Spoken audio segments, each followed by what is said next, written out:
Hey guys, welcome to the channel. As you see in the thumbnail, what if Luffy accidentally unlocked every type of Haki in his childhood?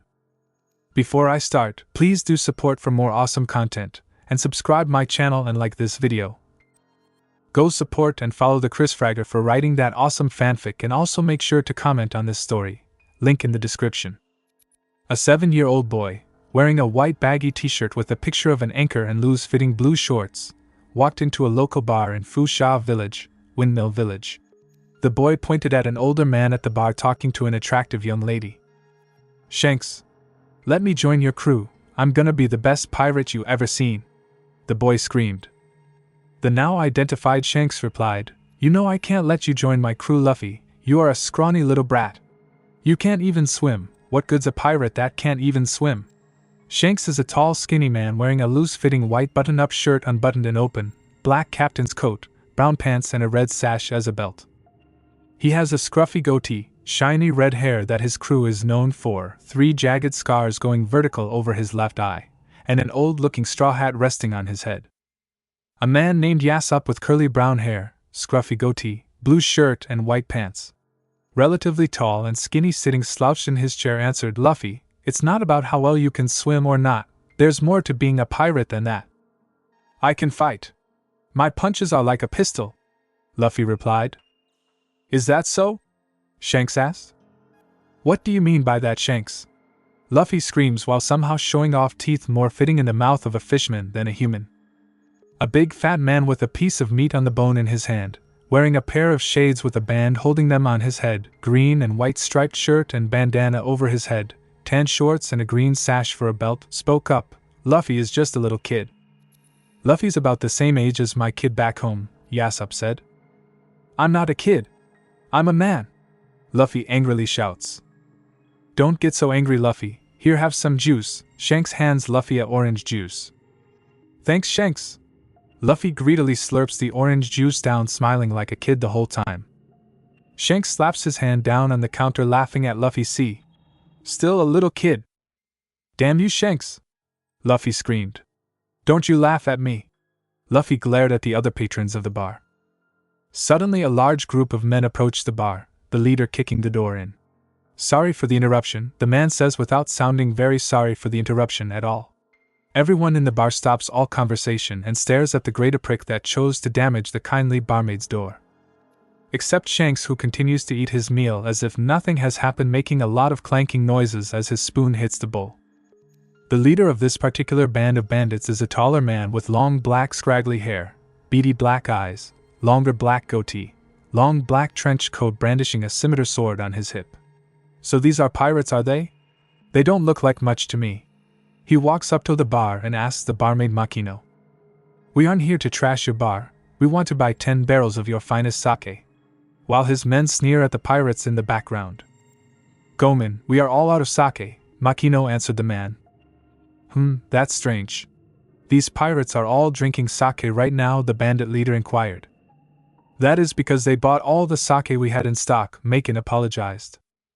That's no good, it seems we drank everything," Shanks stated from the bar. "If you want, you can have this," Shanks offered the man his bottle of sake. This seems to upset the bandit leader a great deal, so he breaks the sake bottle, spilling the contents all over the bar floor, and mostly all over Shanks' face. "I'm a wanted man. Worth 8 million belly last I checked. 1 bottle isn't going to be enough for me, pirate," the bandit leader states. "Oh, and now the floor is all wet. Sorry about that, Makino-san," Shanks apologized.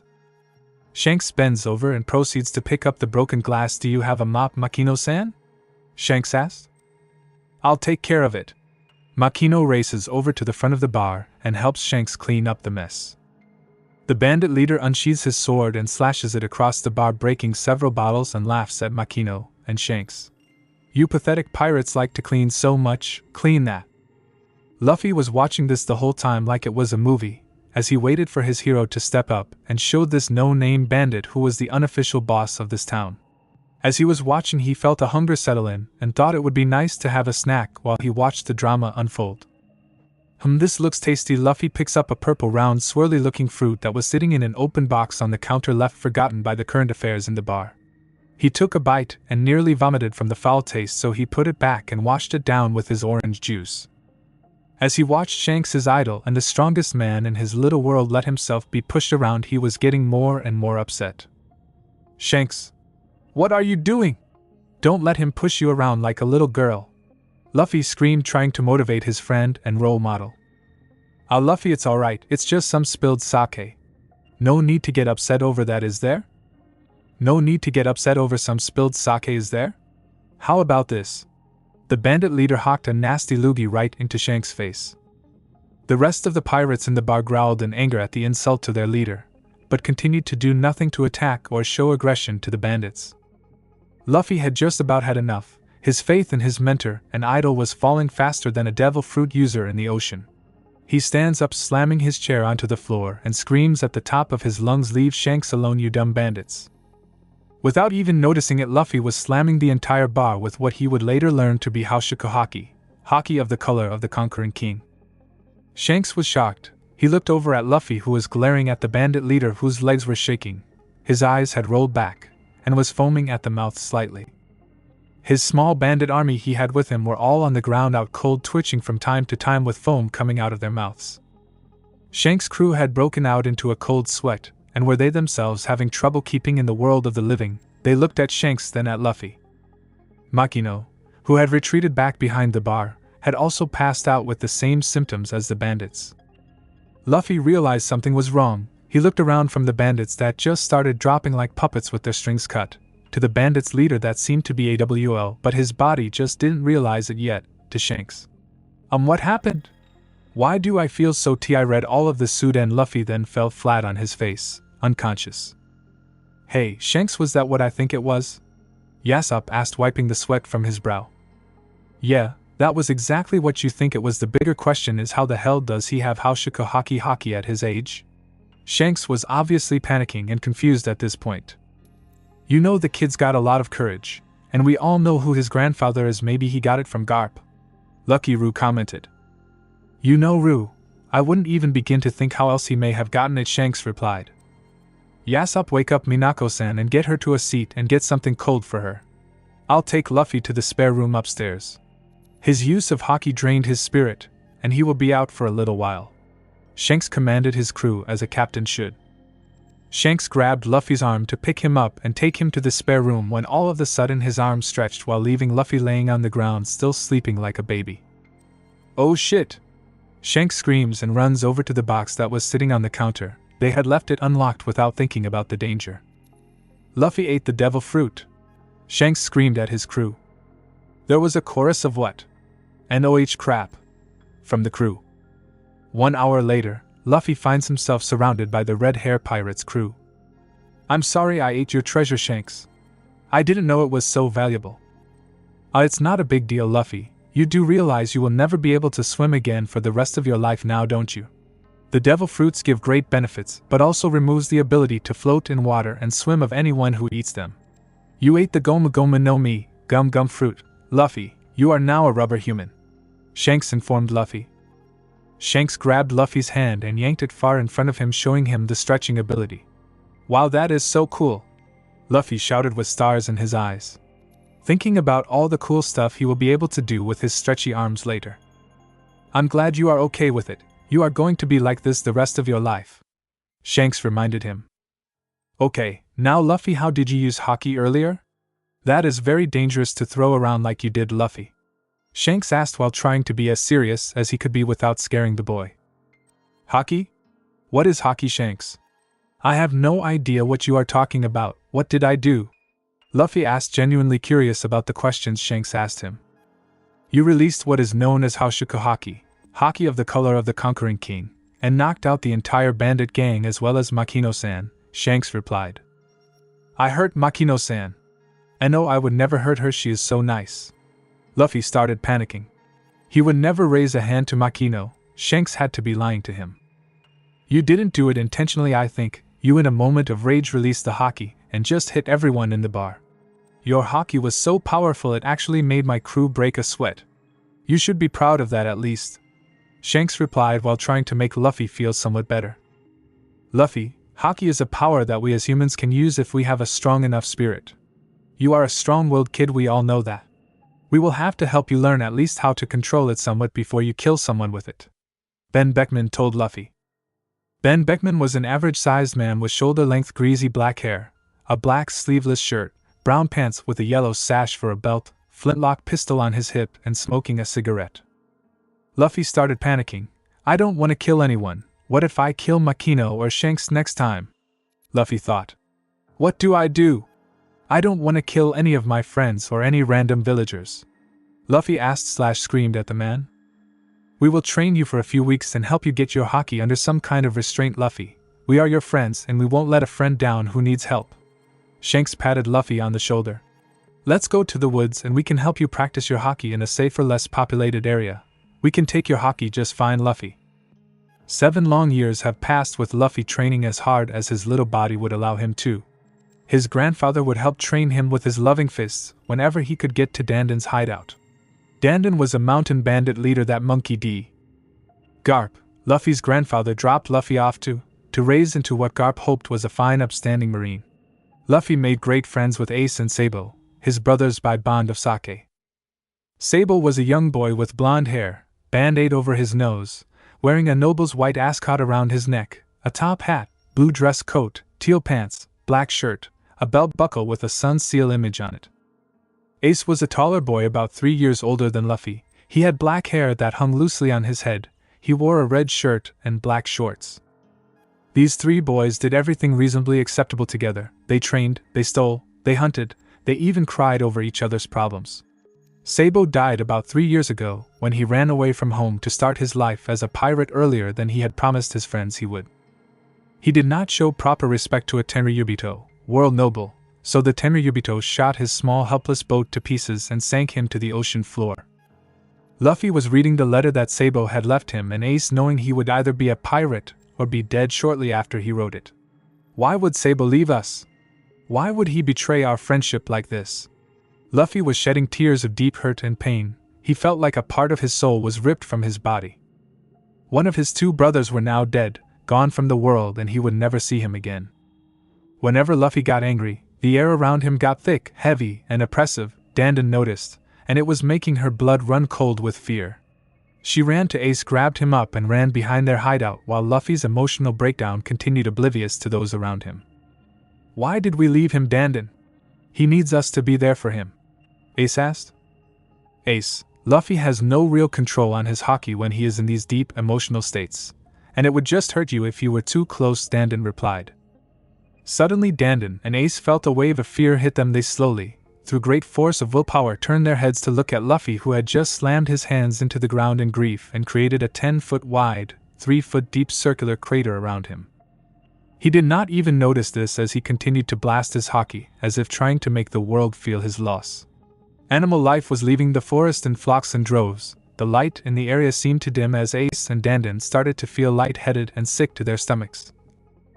Ace and Dandan decided they were too close still and ran further away, thinking the animals had the right idea all along. Is this that Haki you were talking about, Dandan? Asked Ace as they were running for their lives, the oppressive feeling barely getting better. Yeah. We need to get further away. I'm just glad the rest of the gang were out on business right now, Dandan replied. Back at the clearing, Luffy screamed to the heavens, demanding his brother be returned to him. When his demands went unheeded, he just put his head on the ground and sobbed, falling asleep shortly after he felt a wave of exhaustion from his use of Haki. Dandan and Ace returned when they felt the waves of fear and power die down, finding Ace on the ground, sleeping face in the dirt. We should get him to his room, where he can sleep this off, Ace suggested. Dandan just nods in reply, and they carried Luffy to his room to sleep it off. Luffy, now 17 years old, was preparing his small rowboat for starting his new life as future pirate king.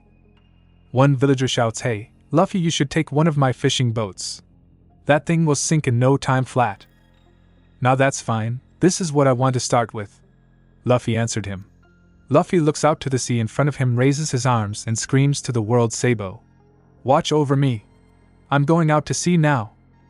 As Luffy casts off and rows away, Makino sighs. He's finally leaving, Mayor. "I'm gonna miss him," Makino said. "It's a dishonor to the village to become a pirate," Whoop Slap replied. As the villagers are watching him leave, they see the Sea King that guards the bay, making it hard for anyone to leave the island. It is a large eel-looking Sea King with a jaw full of razor-sharp teeth and eyes that could pierce your soul.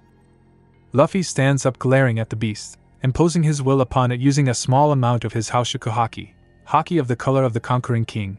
The Sea King started shaking violently, its eyes showing obvious fear and panic. Then like a flash it turned tail and bolted back to sea.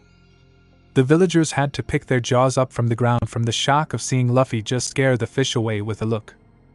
Dandan and her bandit crew were watching from behind a few buildings to not scare the villagers. Damn, that kid's gonna be trouble out there on the sea someday soon. I hope Garp knows what he's getting into letting his boy be a pirate, Dandan said. We find ourselves on a large luxury cruise ship. There is a ballroom where many rich, well-dressed couples are dancing with not a care in the world. On the outside of the ballroom on the deck we find a few Marines. Marines wear a uniform of white shirts with blue pin striping, and blue pants, otherwise most of these Marines are nondescript. Hey, there's a barrel floating in the sea, we should snag it and see what's in it, one Marine shouted. They got a rope with a hook attached to it, and proceeded to hook the barrel after several attempts. The Marine on the crow's nest was watching them, laughing at their failed attempts while keeping a watchful eye on the horizon. All of a sudden he sees a ship passing a large outcropping of rocks in the distance. The ship drops its sails and unfurls its Jolly Roger, pirate flag, skull and crossbones. It then proceeds to open fire at the civilian ship. There is a young boy with pink hair, white shirt with vertical blue stripes, and black pants that boarded the vessel with the pirates. His name is Koby. He is the most skittish, cowardly little boy you have ever seen. He skulks through the corridors of the boat looking for loot that he is required to collect for Alvida, the female pirate that captured him a couple years prior. What's this barrel? It's heavy. Might be filled with sake. I guess I should try to take it. Koby tries to push the barrel over and find it too heavy to do so. That is when a few pirates wandered in to see if Koby was trying to hide again.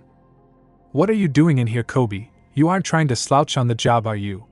I'll tell Alvida-sama on you and you will get the club, one random pirate said to Koby.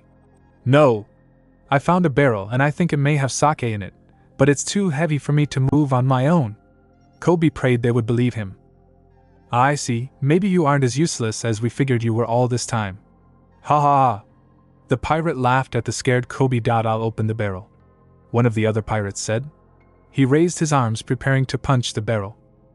All of a sudden the barrel exploded and 2 of the 3 pirates were buried in the walls out cold. Did I do that? I'm sorry, sometimes I don't even know my own strength. Shishishishi. Luffy laughed, not really seeming very apologetic on the issue. How dare you knock my crewmates out? I'll get you for this. He raised his sword preparing to cut the intruder in half for his perceived insult to his crew. Luffy seen the attack coming a mile away, his expression instantly changed to a more cold glare at the attacker. Luffy raised his hand up while he whispered armament, and his hand became deep glossy black. The sword hit his palm and shattered into 2 pieces.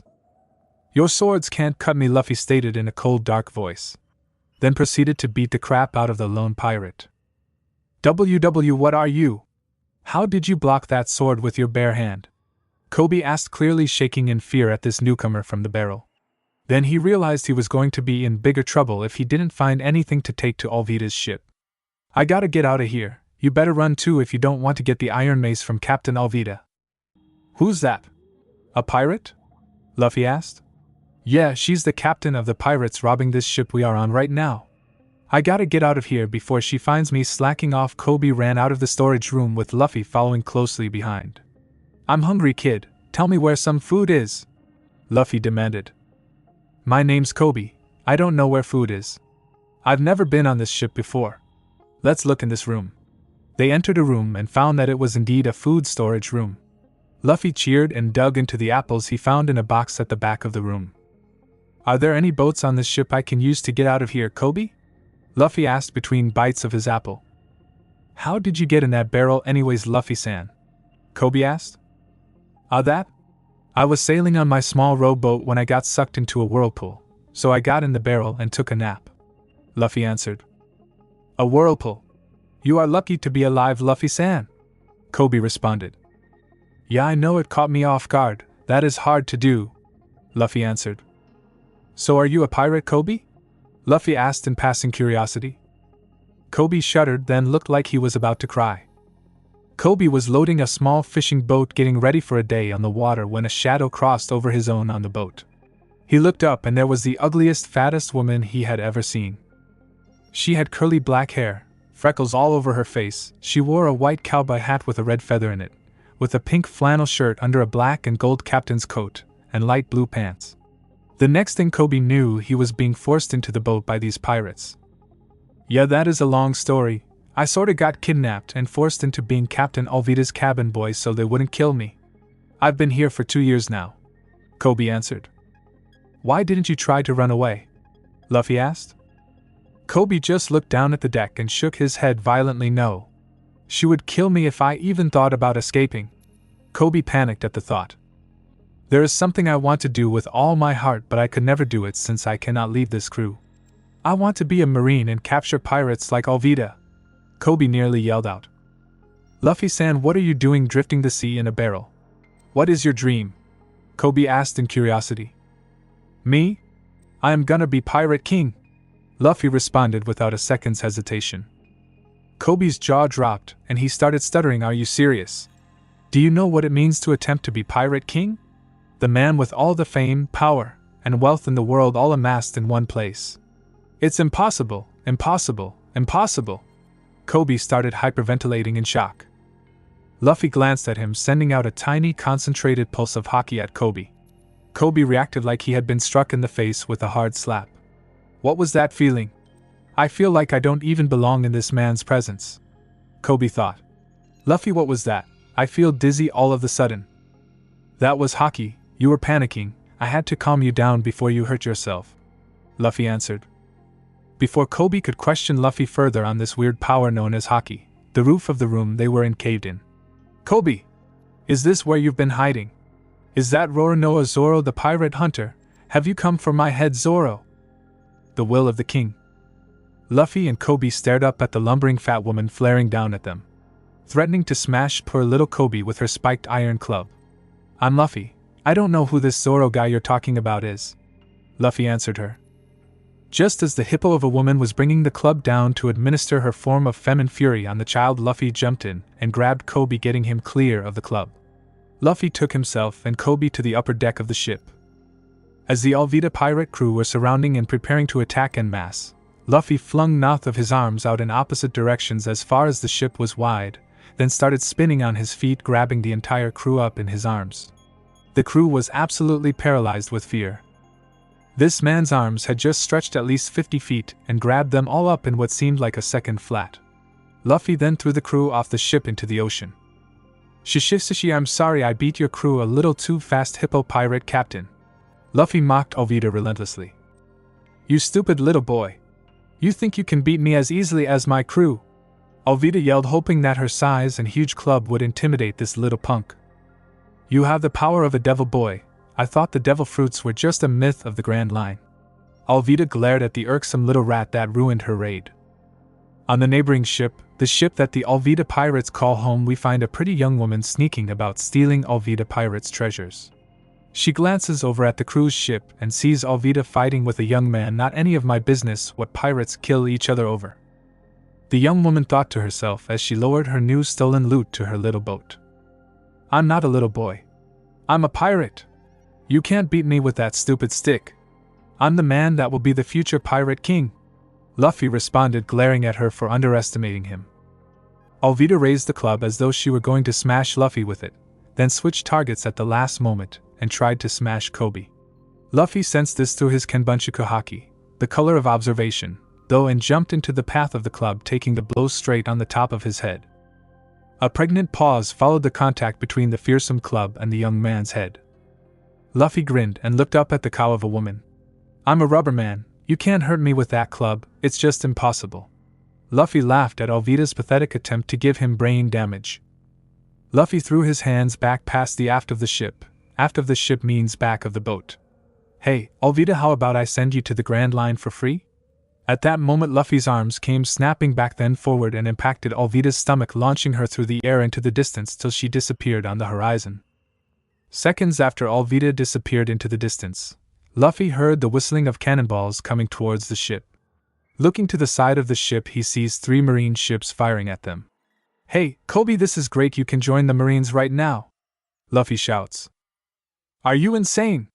We are on a pirate ship, they would arrest me before I could even think about joining them," Koby screamed. Luffy and Koby jumped off the side of the boat onto a lifeboat, and they escape in the intense confusion caused by the Marines picking up all the pirates into water. 2 hours later, in a small lifeboat, both Luffy and Koby are relaxing, enjoying the weather. "Luffy-san, do even you know where you are going?" Koby asked out of curiosity. "Nah, Koby, I just go where the waves take me," Luffy responded. "What?" "Luffy-san, basic navigation skills are required to not die on the ocean. What would you do on the Grand Line?" Koby asked, fearing for his new friend's life. "I'll get a navigator to join the crew, then we will be set," Luffy lazily replied. "Hey Koby, who was that Zoro guy Hippo Captain mentioned?" Luffy asked in passing. "Roronoa Zoro, a pirate hunter. He is a demon in human skin. He lives only for the bounty. He will kill you. You can't talk to him, please," Koby cried out. "I think I will invite him to join my crew, that is if he's a good guy," Luffy said. Koby just sighed and wondered what his new friend and possible future opponent was thinking, trying to invite pirate hunters to a pirate crew.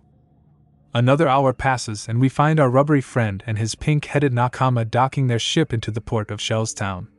This town is basically a marine base with a small village surrounding it. You can see the marine tower from any point on the island, a large wide tower painted blue. Luffy and Koby are walking through the village looking for a nice restaurant to eat at, seeing as the pickings were slim on the lifeboat. "Hey Koby, you think Zoro would join my crew if we find him?" Luffy asked the diminutive future marine. When he asked this, everyone in a 50-foot radius of them bolted into buildings and behind food carts like pointed a gun at them. "Shishishi, I guess the name of Zoro is a taboo in this town." Luffy laughed at the idea of that. "I hear there is a great captain here named Axehand Morgan," Koby commented offhandedly. Soon as he said the name, the people around him had the same reaction as they got from Zoro's name, if not worse. "I can understand Zoro's name being frightening in this town, but why would they be afraid of the name of a great marine captain, Luffy-san?" Koby queried. "Maybe the marine captain guy isn't as nice or great as you think he is, Koby. Not every marine you come across is going to be a saint, and not every pirate you come across is going to be a devil. Do I seem like a bad guy to you, Koby?" Koby shook his head in the negative. "I have set my life's goal to becoming the most powerful, wealthiest, and famous pirate in the world. My devil fruit and my Haki will help me get there, so what's that leave you to believe about me?" "I guess you have a point, Luffy-san. I have just lived my life believing that marines are good and pirates are bad," Koby sighed. Luffy and Koby found themselves in front of the gates of the marine base, looking at the image of the seagull across the large green iron doors. Luffy ran around the side of the fence and looked over the top of the stone barrier. "Hey Koby, I found Zoro," Cuffy shouted to his small friend. "No way. He should be held in some maximum security cell in the tower," Koby yelled in denial at Luffy. Koby poked his head over the fence and had to pick his jaw back up from the shock. They actually crucified Roronoa Zoro in the middle of their beach area out in the weather.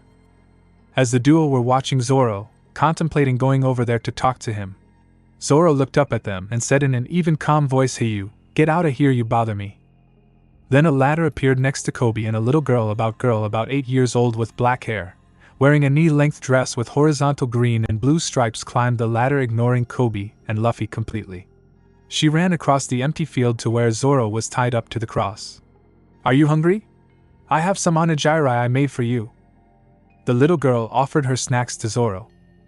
"Get out of here, kid, they'll kill you if they see you helping me," Zoro pleads for her to run off while trying to maintain some air of darkness about it.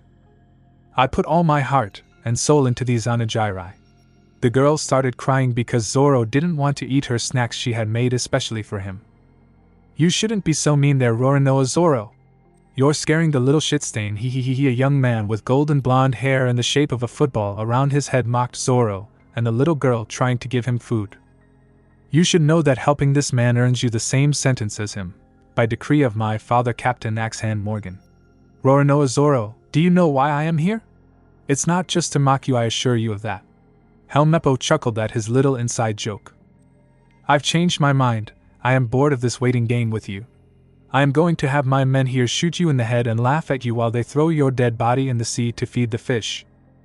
But first, seeing as my father made that decree that helping you earns the person that helped you the same sentence as you, I will have my marine here kill her in front of you just to make you suffer a little bit more. Though you are called a demon, I don't know how much it will bother you. Hee hee. Ensign, shoot this stupid little child in the face. If you don't, I will tell my dad on you and you will taste his axe. Helmeppo shouted, spraying spittle all over the young marine's face. The marine did not want to do this, but he also didn't want to die by that blasted axe that killed so many good friends of his. Luffy was watching all of this unfold, getting progressively more angry. When the stupid football-headed brat told the marine he was going to kill the little girl, he finally had enough. Luffy stood up on top of the stone wall and shouted, "Stop!" releasing a blast of Haki at the marine, pointing the gun at the girl. The marine's eyes rolled into the back of his head, he dropped the gun and fell flat on his face.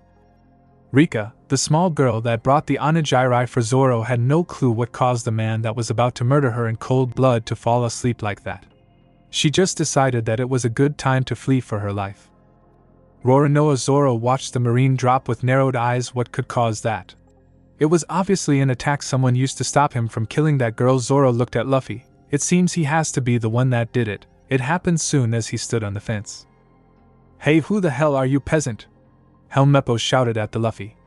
He obviously did not take into account the danger he was in. "You little bastard!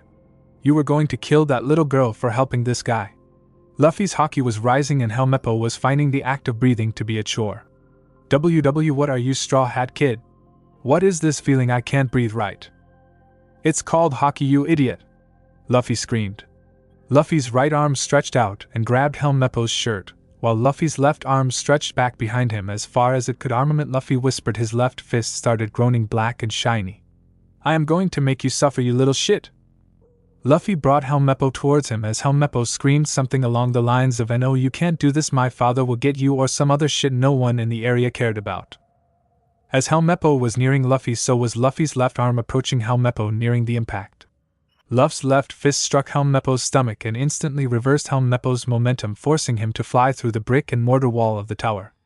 Whether he was alive or dead, Luffy really didn't care. "Now to get me a swordsman," Luffy smiled. Luffy, with a calm stride, walked up to Zoro. Zoro looked up. "Thanks for saving the little Gaki. What do you want from me?" "I'm Monkey D. Luffy, a pirate, and future pirate king." Zoro glared at him. "What's this pirate want with me? Doesn't he know who I am?" Luffy just continued to stare at Zoro for a moment. "What's your story? They were about to kill you for something. You kill someone in this town or something?" Luffy asked. "No. The damn Gaki." Helmeppo sicked his dog on the kid that brought me the onigiris, and I killed it before it could bite her. He threatened to punish them for it unless I allowed him to arrest and hold me here for 1 month. Little bastard stole my swords too. Guess he changed his mind on the month. It's only been 3 weeks. Zoro told him his story. So you ain't a bad guy like everyone says then? You want to join my pirate crew?" Luffy asked the swordsman. "You do know I hunt pirates for their bounties, don't you? Why would you want me anywhere near you? I could kill you when your back's turned and take the bounties." Zoro deadpanned. "Nah, you wouldn't do that. I can see it in your eyes. You have honor. I could tell when you tried to save that kid by making her leave. If you were like you just suggested, you would have just let her get what was coming," Luffy replied. "Gihahawahaha. You got me, pirate. Yeah, I would never strike a man in the back. But still, I am a pirate hunter, and you are a pirate, so why invite me?" Zoro asked. "Here's the deal, the Marines want to kill you apparently. Your bounty hunting days are done whether you like it or not. So you can die here whenever they get around to killing you. Or you can join me, sail the seas, fight strong guys and get stronger. Your choice." Luffy's eyes calmly locked gazes with Zoro. Zoro frowned. "Be a pirate and live to possibly fulfill my dream, or my journey ends here at the end of some random marine's sword?" Zoro looked up at Luffy with a maniacal grin. "Where do I sign up, Captain?" "Shishishishis. Yeah, that's what I wanted to hear. So you use a sword, right? It should be in the tower. I'll go get it." Luffy cheered and left Zoro at the cross. "Damn it, that guy didn't let me tell him I used 3 swords." Zoro sighed. "Well, as long as he gets Wado Ikemanji, I can afford to lose the others." About 5 minutes ago. I am great. Captain Axehand Morgan, the man in charge of this marine base, randomly shouted as his men were heaving a giant statue of himself up to a standing position using ropes. Morgan is a very tall, intimidating man with white blonde hair and a steel jaw. As his epithet suggests, his right hand is replaced by a huge steel axe, the handle of which seems to go right through his forearm. Like most Marines of high rank, he wears a large, billowing coat like a cape. His coat, however, does not have justice on the back. Yes, Sir. You are the very best and most noble Marine, Captain Sir. A random Marine said, who was still struggling to lift the oversized statue. Clearly Captain Morgan is overcompensating for something. Another Marine thought, hoping desperately that the fearsome captain could not read minds. BM. Captain Axehand Morgan jumped up and looked down over the side of the tower. There he seen a kid in a straw hat talking to the prisoner he had left in the open training area. I'll go down and take care of this. If there is any damage to my statue when I get done, I will kill each and every last one of you pissants. Do you understand me? Yes, sir, Captain Morgan, sir. The Marines nearly had a heart attack with their fearful response. Back to the present time. Luffy headed to the tower about to break in when he heard a loud thud behind him. His Kanbunchaku Haki, color of observation, told him to duck. Just as he ducked, a giant axe blade flew through the air that his neck occupied a moment before. Luffy jumped away to make some space. Who are you? Luffy asked. I am Captain Axehand Morgan. I own this town. What is a peasant like you doing on my base? Axehand Morgan towered over Luffy, glaring at him, trying to intimidate Luffy with his immense size. I'm Monkey D. Luffy. I'm the man who will be Pirate King. Luffy responded as though he had said the same thing at least 1,000 times before. He probably has at this point. You are just another filthy pirate I'll stomp on with my boots and put you in front of the firing squad. Morgan glared at the intruder. Morgan lunged at Luffy, trying to trap him between the wall and himself. Luffy suddenly vanished from Morgan's sight. Hey Lockjaw, where are you looking? Luffy asked as if discussing the weather. Huh? Morgan asked dumbly, standing up straight and turning around. How'd he get behind me so fast? I couldn't even see him moving. Morgan growled in anger, then charged at him with as much speed as his huge body could produce, swinging his namesake at Luffy erratically and without any kind of form. Luffy closed his eyes and allowed his Kanbunchaku Haki, color of observation, to guide his movements, allowing him to perfectly dodge all of Morgan's careless swings. Luffy sidestepped one of Morgan's wild swings and stuck his foot out in front of Morgan, causing him to fall flat on his face.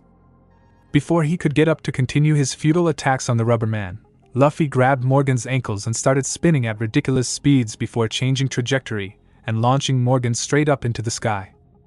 What the hell is this guy? How can he avoid all those attacks with his eyes closed as though he were dancing or something? I need to learn how to do that, Zoro thought as he watched the fight play out. Not like Zoro can do much, seeing as he is tied to a cross at the moment.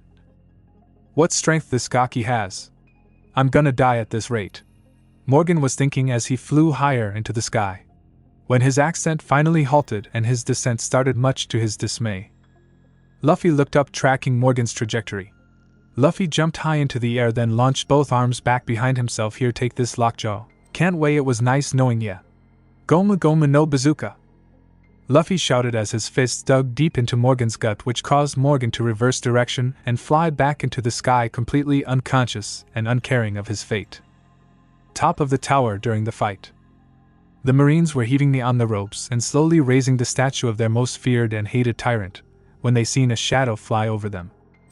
They all looked up at about the same time to see a clearly unconscious Captain Axehand Morgan, the real-life version of the monolithic statue they have been slaving over, trying to lift, fly through the sky to parts unknown. Was that the captain? Random Marine number 5 asked. Random Marine number 7 yeah, I think it was Random Marine number 7 answered. Suddenly all the Marines lost grip on their ropes, causing the giant statue of the debunked tyrant to fall and shatter to 1,000 pieces on the ground. Luffy landed on the ground with a solid thud. Looked around and seen he was surrounded by Marines and some civilians from the village. What the hell's up with you, Luffy? How did you stretch your arms to attack that Marine? That makes no sense, Zoro shouted. Luffy grabbed both of cheeks and pulled them apart, stretching them comically. I ate the Goma Goma no Mi, I'm a rubber man. That still confuses me. Zoro couldn't really grasp half the things this kid did. Hey you Marine, Luffy points at some random Marine in the crowd. Get this guy's swords out of that stupid son's room, Luffy demanded. Why yes sir. The poor man dropped his weapon and ran into the tower like the hounds of hell were nipping at his heels. Luffy heard a familiar whistling sound and looked towards the ocean where he seen Morgan hit the water causing an enormous splash. With no one looking ready to go out and there pull him in, Luffy didn't exactly hold high hopes for his survival. Couldn't have happened to a nicer asshole, Luffy thought to himself. When the crowd seen the impact, it was like a dam broke. The Marines all threw their weapons into the air and started celebrating with the civilians. YETA. The tyrant is gone, was the general theme of their shouts. Several of the Marines ran up and shook Luffy's hands, thanking him from the bottom of their hearts. This is odd, the Marines are cheering the death of their captain? Luffy pondered. Koby finally came out from behind the wall and ran up to Luffy. They must have all been too terrified of Morgan to be able to resist his orders, Koby proposed. As the Marine was running to get Zoro's swords from Helmeppo's room, there was a young woman sneaking through the hallways making her way to the captain's quarters. Let's see if there is anything hiding in the big boss's room. She picked the lock on the door, slid in, narrowly escaping being seen by the Marine passing by on his way to Helmeppo's room. Not that he would have cared to notice her anyways. Nami the cat burglar was checking all the possible hiding places when she moved a crate aside and found it. Bingo. An in-wall safe. She cracked the combination and pulled out what looked like a rolled-up piece of paper. She unrolled it. It's a wanted poster for Buggy the clown. He's a heartless demon of a pirate. He's killed entire villages for laughing at his nose. She shuddered and slightly suppresses fear and the thought of facing such a notorious pirate. Finally she had what she needed, so she shut the safe and snuck back out the way she came. The Marine had picked up all the swords he found in Helmeppo's room, ran as fast as he could back out of the tower. With shaking hands, barely capable of holding said weapons, he ran up to Luffy and said, "Here, Mr. Pirate. The weapons you requested, sir. Please don't kill me," he pleaded and begged with his face on the ground. "I ain't gonna kill you. Get out of here, you're in the way," Luffy shouted, disappointed in this man's spirit. Luffy walked up to Zoro, slid one of the swords out of its sheath, held it up to Zoro's ropes that bound him. "This is your last chance to back out, Roronoa Zoro. I cut you loose and you are a pirate just like me, or I leave you here and look for another first mate." Luffy grinned at Zoro, awaiting his reply. "Cut it out, Captain. I already told you I was ready to join you. But let me make one thing clear before we lock this deal down. My goal is to be the strongest swordsman in the world. If you ever step in the way of that dream," Zoro put his newly reacquired swords back where they belong, on his waist, "I will kill you myself and step over your dead body," Zoro replied while shaking Luffy's hand. "Shishishishi. That sounds fantastic. What else could the future Pirate King ask for if not the best swordsman in the world?" Luffy replied to Zoro's strong statement. In a small restaurant that was run by Rika's mother, we find our captain and his newly acquired first mate Roronoa Zoro eating food the village gave them on the house for removing the most even father and son duo in East Blue. "Ah, that was so good." Zoro leaned back in this chair, hands on his swollen stomach. "That was worth not eating for 3 weeks." Zoro sighed. "So Captain, how many shipmates we got? To become the Pirate King you gotta have a strong crew." Zoro questioned his new captain. "None, just you," Luffy casually replied. Zoro pointed at himself. "Just me? You're kidding, right?" Zoro pleaded. "Yep, just us two," Luffy said. "Where is our ship, Captain?" Zoro asked desperately, hoping his fears weren't about to come true. "Over there." Luffy points his fork out the window at a small dinghy floating at the docks, which just happened to have a small stray dog pissing on it at that moment. "That thing is your boat, Captain?" Zoro sighed in exasperation. "I'll get a better ship, and more nakama. I will have a great Jolly Roger too," Luffy shouted. "So Luffy-san, where are you planning on going after you leave Shell's Town?" Rika asked. "The Grand Line, of course. I have to be Pirate King, can't do that sitting here in East Blue," Luffy replied. Koby spit his drink all over the bar. "With just the two of you?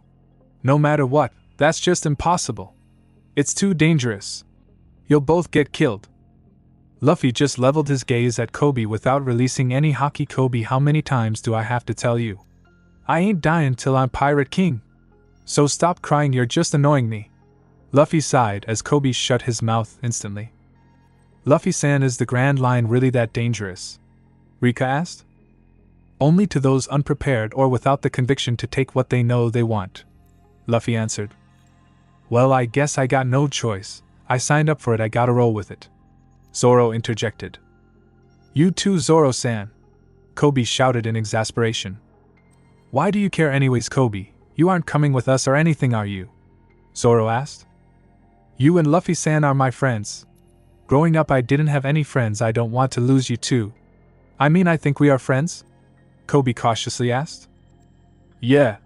We're friends, Koby. We may be leaving, but that won't change anything, Luffy cheered Koby up. You shouldn't be worrying about us, Koby. You said you want to be a marine, right? That's good and all, but even if it wasn't by choice, you did serve on a pirate ship for 2 years. Don't underestimate the Marines' intelligence gathering networks.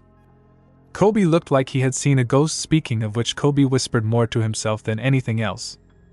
At that moment the restaurant's door opened up and a small group of Marines stepped into the restaurant. Excuse me, I have to ask, is it true that you two are pirates? The Marine in the front of the group asked. Yeah, we're pirates, Luffy answered. I know you have done us a most honorable deed in defeating Captain Axehand Morgan, but as Marines we cannot sit by while pirates occupy our town. This was met with roars of disapproval from the crowd watching the event happening. Yeah, we'll take off. Thanks for the food, Ririka-san. Luffy smiled at the nice restaurant owner, giving her a wave as he and Zoro were walking out the doors past the Marines. By the way, Marine-san, Koby there would like to join the Marines. He has no affiliation with pirates, understand? Luffy asked while giving the Marines in the building a generous helping of his Hashiko Haki, color of the conquering king. Yuyua, yes sir, I understand completely. He'll be welcomed amongst us. We know exactly what happened. Again, you have our deepest thanks. I am sorry you cannot stay longer, the Marines' leader finally said. Luffy and Zoro were filling up their boat with the supplies that Shell's town gave them for removing Morgan from their town. They got in and started sailing out to sea when they looked and seen the entire village at the docks watching them leave, with the Marines all lined up in front, including Koby in his new Marine private uniform, and they were all saluting them. Luffy laughed and gave them all a big wave as they sailed into the distance. After about an hour sailing in a random direction his captain picked at random, Zoro called to his captain. Captain, what did you do to those Marines as we were leaving the restaurant? It was hard to breathe for a moment. Oh, that? I didn't want those Marines picking on Koby, so I used my Haki on them, just to make sure they understood my point, Luffy replied. Haki? What's that, Captain? Zoro deadpanned. You don't know? Well, I shouldn't be too surprised. It's a mysterious power that only the strongest people have. You should have it, it comes from your spirit, and you have a strong fighting spirit, I can tell. From what I was taught, every human being can use at least one form of Haki. Most after enough training can use two, Luffy answered. What can Haki do, Captain? Zoro asked. Well, there are 3 different kinds of Haki. First, there's Kanbunshiku Haki, color of observation. It lets you see attacks coming at you that you shouldn't be able to see, like someone trying to stab you in the back. If you're good, you can do more that just sense an attack coming. Luffy took a thoughtful pose. Then there is Busashoku Haki, color of armaments. I think you would be most interested in this one, being a swordsman and all. It lets you harden your skin and strengthen your physical attacks, even through weapons like your swords. It also allows you to attack devil fruit users easier. Hearing this, Zoro's attention was perked to even higher levels. Then the last one, well, that one is only found in 1 in a million people from what Shanks told me. It's called Hashiko Haki, color of the conquering king. Shanks and Grandpa Garp told me that it was very dangerous ability that I had to be careful with. I accidentally knocked out an entire gang of bandits that were picking on Shanks one day. But I also heard a friend of mine I have to be careful with mine all the time. Sounds like a powerful weapon to have. Zoro grinned. Maybe I can learn to use this Hashiko Haki? Zoro asked. Luffy glared at his first mate. You can't take it lightly. You could kill someone with that Haki. At least that is what Grandpa Garp and Shanks told me. The Kanbunshiku Haki is the easiest to learn how to use, so we should get you on that one first. After all, I don't think you need to worry about any Logia users for a while yet. Zoro raised his hands in a placating gesture. So, think I could at least learn this Kanbunshiku Haki when we got some time? The thought of being able to dodge attacks he can't see and knowing how his opponent would attack beforehand would help him greatly. Yes, sure, I could teach you if you are capable of awakening it. But you aren't going to like the training, I promise you that. Luffy grinned like a madman, thinking of how he got taught the same skills. How do you teach something like that, Captain? Zoro questioned cautiously. Oh, you wonder? Well, we would need some room, but what I would do is blindfold you and start throwing rocks at you. You'll either learn to avoid them, or you won't. Shishishishi. Zoro looked horrified. Are you serious? That's how I learned, Luffy answered. Flashback: 7-year-old Luffy in the woods with Shanks. Okay, Luffy, I am going to try to teach you how to use Kenbunchaku Haki, Shanks said while kindly smiling at Luffy. Okay, Shanks. How am I gonna learn it? Luffy asked while bouncing up and down on his heels. I'm gonna put this blindfold on you and then throw these stones at you. You'll learn or you won't. Either way, I'll have fun. Dahahahaha. Shanks laughed uproariously at Luffy's horrified expression. End flashback. Took me about 2 weeks to learn how to use Kenbunchaku Haki. That was a horrible 2 weeks, let me tell you. Every night I was a walking, talking bruise before I went to sleep, Luffy recalled. We'll wait till we get a new ship, or we are going to be on solid land for a while before we start training you in Kenbunchaku Haki, Luffy said. You got any more food over there, Captain? I'm a little hungry with all this talk of superpowers and stuff. Zoro wanted to change the subject, seeing as he couldn't train at the moment. Luffy looked around. I think I ate it all. Zoro's jaw hit the ground. We need food, Luffy. We'll die out here if you eat all our food. Zoro started looking around in a panic for anything edible. Oh? Look, there's a bird up there. Luffy shouted as he flung his arms to catch what looked like a relatively normal bird until he actually caught it, and it was a giant bird, so in reality it caught him. Luffy looked around while he was in the jaws of the bird and seen an island in the distance. Okay, stupid bird, you better let me go or I'll drop you. The bird just grumbled as he tried to chew on Luffy's head. Gomu Gomu no pistol. Luffy smashed the bird, knocking it out, and he fell safely to the ship. See, Zoro, food. Luffy smiled at a job well done. Captain, we need to be able to cook that bird. Zoro droned. Yeah, that's easy, there is an island a couple miles that way. Luffy pointed towards the island he seen. 1 hour later. Luffy and Zoro were disembarking from their dingy. What's up with that ship? Looks like the circus came to town. Luffy laughed at the ship they docked next to. Indeed, the ship they were next to did look like a carnival or circus ride. It had red and white stripes all over the crow's nests, and a giant Jolly Roger with the silliest looking giant red nose on the sails. Zoro just sighed. Who knows? I've turned in some crazy bounties. People who wear clown costumes and look like they work at the local circus isn't all that surprising. Hey! Who are you guys? You can't dock your ship next to Captain Buggy-sama's. Luffy and Zoro looked over at the circus ride and seen 3 goons in circus-looking clothes glaring at them. Hey, let's rob them! Goon number 1 said to goon number 2 and number 3. Hell yeah!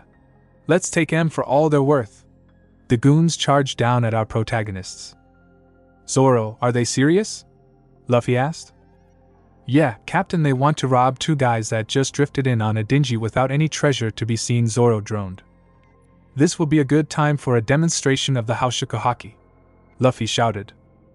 Luffy glared in the direction of the oncoming thugs pretending to be pirates. Their eyes rolled back and they fell on their faces, rolling several feet forward from their momentum. Damn! You took them out without even touching them, Captain, Zoro shouted in surprise. Yeah, they are small fries, that won't work on the really strong guys, but it may slow them down for a second or two, Luffy said. Luffy and Zoro were walking through the village looking for someone to buy supplies from. There is no one here, the town's been abandoned, Zoro observed. No, there are people here, I can sense them. There are 4 people coming at us from up the road right now. Luffy squinted, looking down the road waiting for them to come. A young woman was running from 3 men dressed similar to Luffy's demonstration targets from earlier. She ran past Luffy and Zoro and screamed, I'll leave it to you, boss. Luffy and Zoro looked at each other, then back at the woman running away, shrugged and waited for the pirates to catch up. Zoro, you want these guys? They have swords, Luffy asked. Yeah, I'll take care of it, Captain. Zoro grinned. unsheathing his 3 swords. As the pirates slid to a stop, they looked at the men in front of them, first at Luffy, who was smiling a silly childish smile, then at Zoro, who had a sword in each hand and one in his mouth. Is that who I think it is?" one of the pirates asked. "It looks like it. Excuse me, are you the pirate hunter Roronoa Zoro?" the other pirate asked, visibly shaking. "I never called myself pirate hunter. I am Roronoa Zoro, though I am a pirate," Zoro answered them. The 3 random pirates turned white as a sheet and bolted in the other direction. "Ah man, you let them get away, Zoro," Luffy complained. "I won't fight cowards, they couldn't even hold their swords up against me. What would I gain from taking them out?" Zoro deadpanned. "Hey you two. You're strong. My name's Nami. Wanna team up?" "I'm a thief that steals from pirates," Nami questioned. Luffy and Zoro stared at the girl for a long moment. Luffy shook his head slowly. "No, we're pirates." Luffy and Zoro started walking past her. Nami gasped. "I almost joined up with some pirates." She panicked. "Stupid pirates. Not like I would partner up with filthy pirates anyways." And she ran off around a corner. "I should follow these two, maybe I can steal some loot behind their backs." She chuckled to herself at the thought. Luffy and Zoro made it to a large bar at the edge of town. There was an elderly man with white hair, wearing old wooden armor, over a yellow plaid shirt, and long black pants. This old man was being strangled by a disembodied hand. Luffy ran up and grabbed the hand off the old man's throat. "You okay, old man?" Luffy asked. The old man gasped for air and then nodded. "Yes, I'm okay now, thanks to you. My name is Budo, by the way. Now step aside, young UNS, I have some pirates to kick out of my town." Zoro stepped up. "Are you serious, old man? You couldn't beat any of those guys. That armor of yours couldn't stop a butter knife." Budo stood up tall as he could. "I'm the mayor of Orange Town. It's my job to take care of everyone. We gotta get our homes back from these bastards," Budo shouted. Luffy put his hand on Boodle's shoulder and then pulled him back. "How about you let us handle these guys? We're itching for a fight anyways." Luffy tried to persuade the old man. "I know it's not your duty. It's my duty as mayor to expel this trash from Orange Town." Boodle wasn't backing down from the issue. Luffy sighed and grabbed Boodle's head and smashed it into a wall, knocking him out cold. Luffy picked up the old man and threw him over his shoulder, then turned and walked to Nami, who was hiding behind a building. "Can you take this old man and hide him somewhere? He'd just be in the way of our fight like this," Luffy asked Nami. "Why did you beat him up if you cared about his safety?" she screamed, looking like a demon with sharp teeth and fire in her eyes. Zoro walked up to them. "He was right, you know, the old man would have got killed if he continued fighting. Those are real pirates up there, not bandits." Nami sighed. "Fine, I see what you're saying. I still don't see why you care. You're just filthy pirates. You probably killed 100 people for fun." Nami grabbed Boodle and dragged him into a nearby house. Luffy and Zoro walked back to the bar Buggy is using as a hangout. "So did you two finish praying to whatever gods you worship? I'm going to kill you for hurting my hand like that, you know," Buggy arrogantly proclaimed. Luffy took a deep breath and shouted at the top of his lungs, "Big nose. Why you dare to call me that? Fire the Buggy ball. Kill him," Buggy screamed in impotent rage. Nami, who had returned moments earlier to watch the fight hoping for a chance to steal something, screamed in fear. Zoro looked ready to run, but noticed that Luffy didn't look panicked at all. "Captain, you got this, I take it?" "He'd gonna shoot us with a cannon." "Yeah, stand back, it's fine," Luffy casually responded. Buggy's crew aimed the cannon at Luffy and lit the fuse. Soon as the fuse was almost gone, Luffy said, "Gomu Gomu no Fusen, rubber balloon." Luffy inflated like the move's namesake. Boom! The cannon fired at Luffy and the ball hit Luffy dead on, sinking deep into his gut. Buggy and crew's jaws all dropped. "The Buggy ball! He's gonna throw it back!" Buggy screamed. But alas, it was too late. The ball flew back at them faster than the cannon shot it at Luffy. The cannonball hit the bar and exploded, causing a huge plume of smoke and debris to fill the air. When the smoke cleared, Nami had fled the scene to find Buggy's treasure. And there were only 2 of Buggy's crew standing. Buggy himself, who used 2 of his crew as a shield, and a weird guy on a unicycle that used a giant lion as a shield. Buggy-sama, he must have a devil fruit power like you, the man on the unicycle commented. Koby, you take the swordsman, if I'm right. And I am always right. That's Roronoa Zoro, I'll take the bastard with the straw hat. He called me that name. You know what happens to people that call me that. Buggy growled. Oh yes, Buggy-sama, that poor fool is as good as dead. Koby cheered his captain on. With Zoro's fight. So the legendary pirate hunter Roronoa Zoro, I can't wait to run you through with my sword. Koby proudly stated. I never claimed that title, people just called me that. But I am Roronoa Zoro and I will not be beaten by some freak on a unicycle. Zoro said while bringing his 3 swords out, placing Wado Ikemanji in his mouth and his 2 unnamed swords in his hands. Koby rode his unicycle towards Zoro, swinging his sword at Zoro. Zoro blocked the attack, casually looking at Koby as if to say that all ya got. Koby grinned and shouted Kyakugi. Kaji Oyaji, acrobatics. Old man's flame. Zoro seen it coming but just barely dodged out of the way. Fight me like a man. You coward! Zoro shouted at the unibiker. Meanwhile, with Luffy's fight. While Koby kills your friend, I am going to make you wish you were never born, straw hat punk. Buggy growled at Luffy. Luffy was cleaning his ear out with his pinky. Yeah? I heard it all before, Big Nose. Buggy screamed in rage and aimed his fist at Luffy with 4 daggers between the fingers. Bara Hokur Hanashi, split cannon, detach. Buggy's hand fired at astounding speed right towards Luffy's face. Luffy vanished from Buggy's sight, appearing behind Buggy, rearing his fist back while Buggy looked for him. Where is that little straw hat bastard? Buggy felt someone taping on his shoulder. He froze for an instant, then jumped to the side, narrowly avoiding the fist that flew through the air his head had occupied a moment before. Who are you, Gaki? Buggy asked while he moved his right arm behind his back. He was trying to distract Luffy while his disembodied hand snuck up behind him to stab him in the back. I'm Monkey D, Luffy, future Pirate King. Why do I have to keep telling idiots this? Luffy pondered. Buggy's hand flew up from behind Luffy, with Buggy laughing, thinking he had him. Luffy just ducked down and grabbed the hand as it passed by his head. You gotta do better than that, Buggy. You can't stab someone like me in the back, Luffy said. Huh? How'd you see it coming? I had you dead to rights, Buggy shouted in panic. I'm not just a devil fruit user, I can use Haki. I see all your attacks coming before you use them. You are so slow, to me it seems almost unfair to fight you at this point, Luffy answered him. Haki. Here in East Blue. I left the Grand Line so I wouldn't have to deal with dangerous people. What the hell is a Haki user doing here? Buggy started sweating profusely. I can't believe you were on the same crew as a great man like Shanks. I've heard stories about you from him. It actually makes me mad just looking at you, how weak you are, hiding here in East Blue. I'm just going to end this joke of a fight, Buggy. Luffy sighed. All his training to be a pirate just seems to make fighting pirates here on the weakest ocean too easy. Luffy ran towards Buggy. Buggy, in his hysterical state, started throwing his knives at Luffy as fast as he could. This guy knows that bastard Shanks.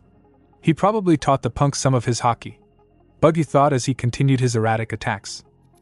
Luffy ducked and weaved through the hail of knife fire until he was right in front of Buggy. His right hand was still at his starting position. When Luffy seemed to appear in front of Buggy and whispered armament, this right fist changed to high gloss black. Then he shouted Goma Goma no pistol, rubber pistol, causing Luffy's right fist blackened with Haki to impact Buggy's chest, laughing him through the air into the bar. Buggy was out cold before he hit the building. Luffy dusted his hands off and sighed. Loser, Big Nose was hardly worth my time. The will of the king. Luffy looked over towards Zoro's fight and moved to watch it. Hey Zoro, you going to wrap that up sometime today? Luffy laughed uproariously. Zoro glared at his childish captain and then readied his swords in a crossing pattern that looked like a sideways double cross.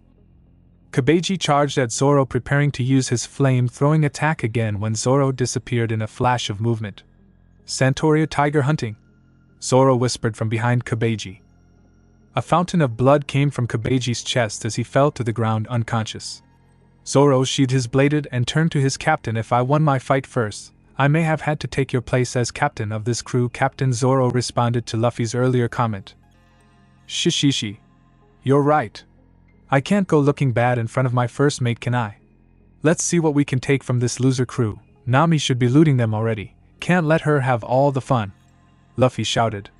Luffy found Buggy's map in his pants pocket before leaving with Zoro to find Nami. Oh. Nami was running back to her ship with 2 bags of gold when she stopped and looked over the battlefield. Bodies and unconscious men lay all over the streets, hanging out of holes in the walls of buildings, and there was Buggy's feet sticking out of a hole in the bar. You guys finished that up pretty quick. You gonna pillage this town now? Nami asked hesitantly. No, we aren't your average pirates, Nami. I have no interest in beating up on the weak. Luffy sighed. Hey, Nami. You any good at navigation? Luffy asked. Yeah, I'm probably the best damned navigator you will ever find. Why? Nami responded. How about we make a partnership? We need a navigator, you need money. We would make a killing together. Shishishi. Nami considered the offer in her mind. These pirates seem different. They aren't as cruel as others to the villagers. They could be ransacking this place for all it's worth, but they aren't. I can probably make a lot of money to put towards my goal with these two. They are clearly strong. Alright, I think we can work together for a while. Don't think this means I'm a pirate like you though. Nami finally responded. Luffy and Zoro were carrying the bags of gold as they walked to their boat. When they were stopped by the villagers, they had the unconscious body of Boodle. Who are you people? Are you pirates with Buggy? The apparent spokesperson asked. No, we aren't with Buggy. But we did just kick his ass. He's over there in the bar sleeping off the worst ass beating he's ever gotten. Shishishi. Luffy laughed as he walked past the stunned crowd. Who the hell are you people? Why did you help us? The same man asked, stunned by the actions of these strangers. Because I can. I'm a pirate, I do whatever I want. Luffy responded loudly for all to hear. He's a pirate. But he saved us from Buggy, should we stop him? You think we can? We should let him go. We are hopelessly outmatched if he could defeat Buggy and his crew that easily, was the general dialogue going amongst the crowd. Luffy chuckled listening to the crowd, then he took his bag of treasure and chucked it behind him without looking back. Luffy, why did you leave that gold? It's gotta be worth 5 million berry. If you aren't going to take it, I will. Nami shouted, nearly hysterical at the bag of gold laying on the ground surrounded by townspeople. The hell you will, Nami? Those people have just lost half their town, and they need help. I'll get more money, it's not big deal. Luffy casually responded. Nami was shedding anime tears at the thought of wasted gold. But later she would think back on that moment as a true sign of Luffy's character. Luffy, Zoro, and Nami made it to their boat and shoved off. Oh. Pirates. Pirates are attacking the village. Everyone run for your lives, hide. A strange boy with black hair and a green bandana on his head screamed as he ran through his tiny village. Shut up. You damned liar. Get that brat. He's gotta learn to stop lying to us every day. The villagers were shouting behind him as he ran. Oh. So, you realize we cannot go to the Grand Line like this, right?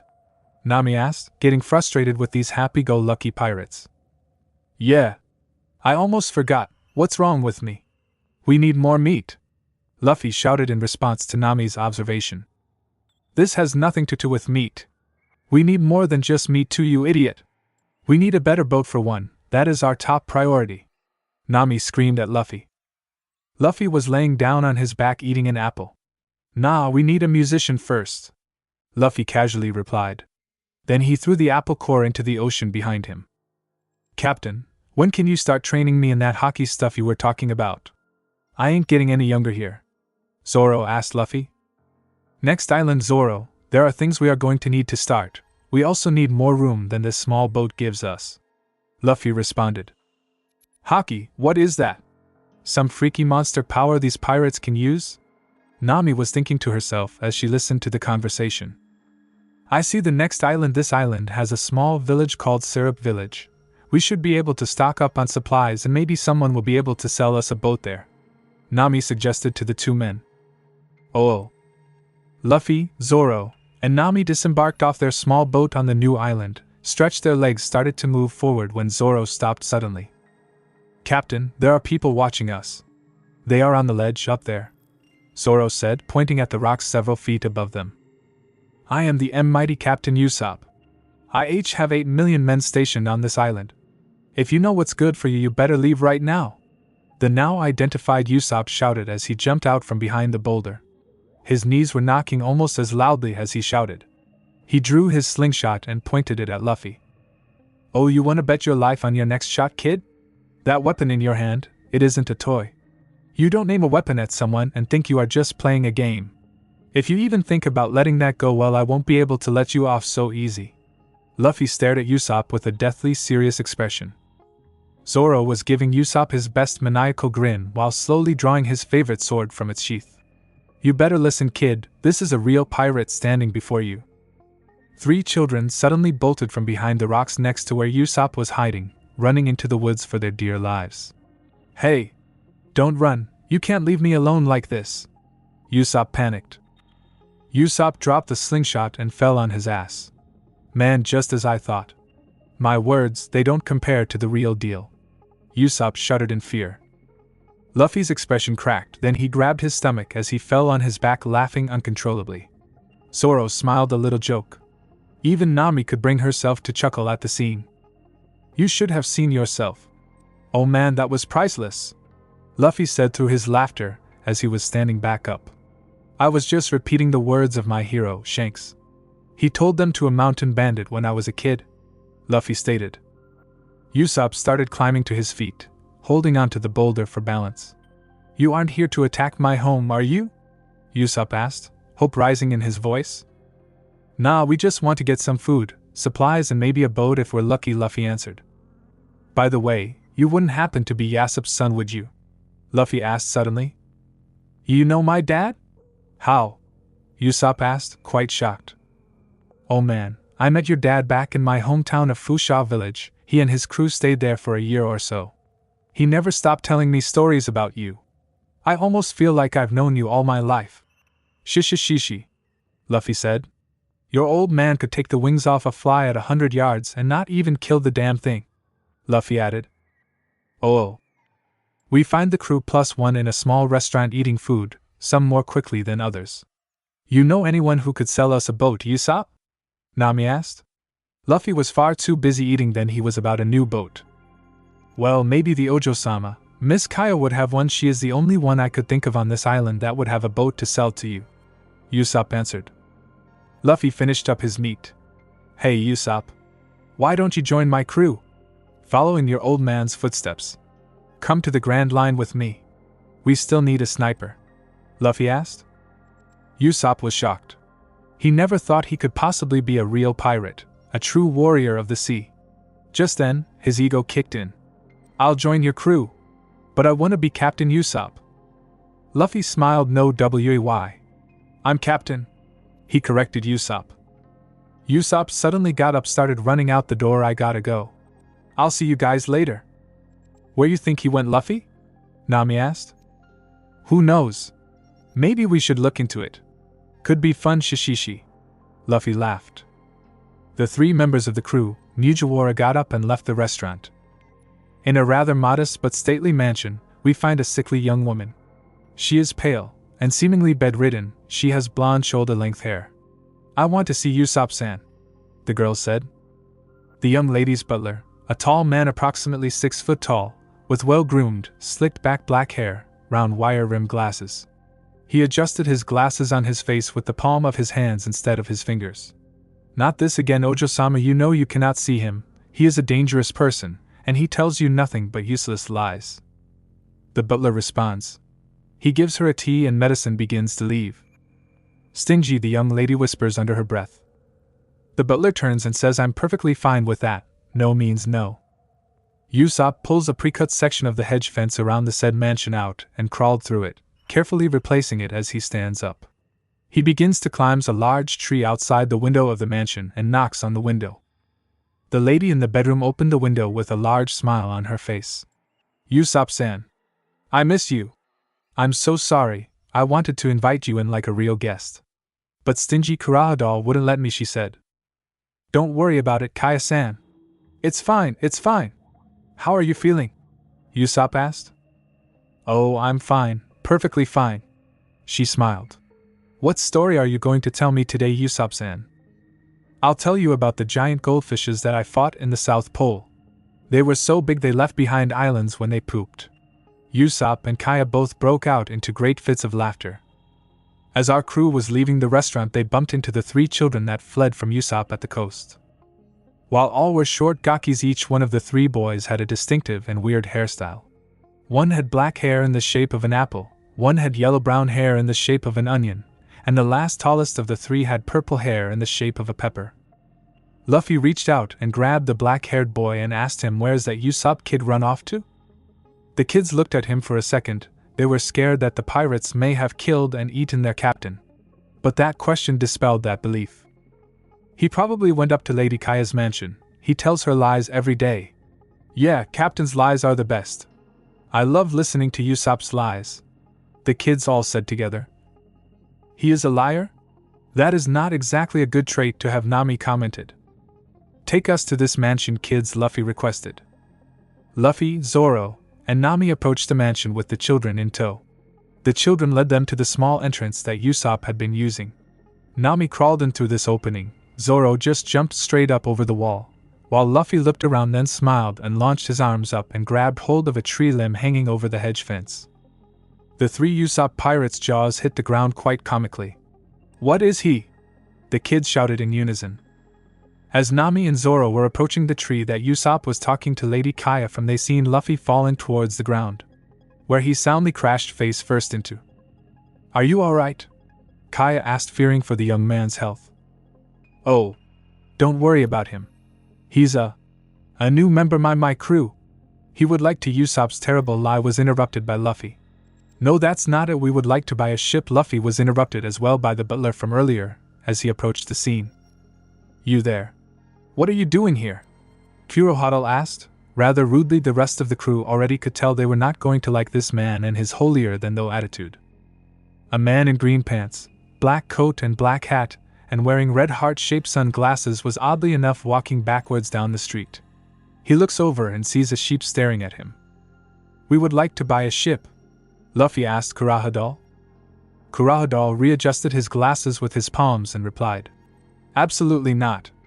Now I would like you all to leave this property, Kurohadal demanded. Usopp-kun, is that you hiding in the tree? You are rather notorious in the village, aren't you? I've even heard stories about your father. Kurohadal accuses Usopp. What? Usopp began to reply but was interrupted by Kaya. Kurohadal. Stop this. That is enough. Apologize to Usopp-san right now. No, I will not apologize to this lying street urchin.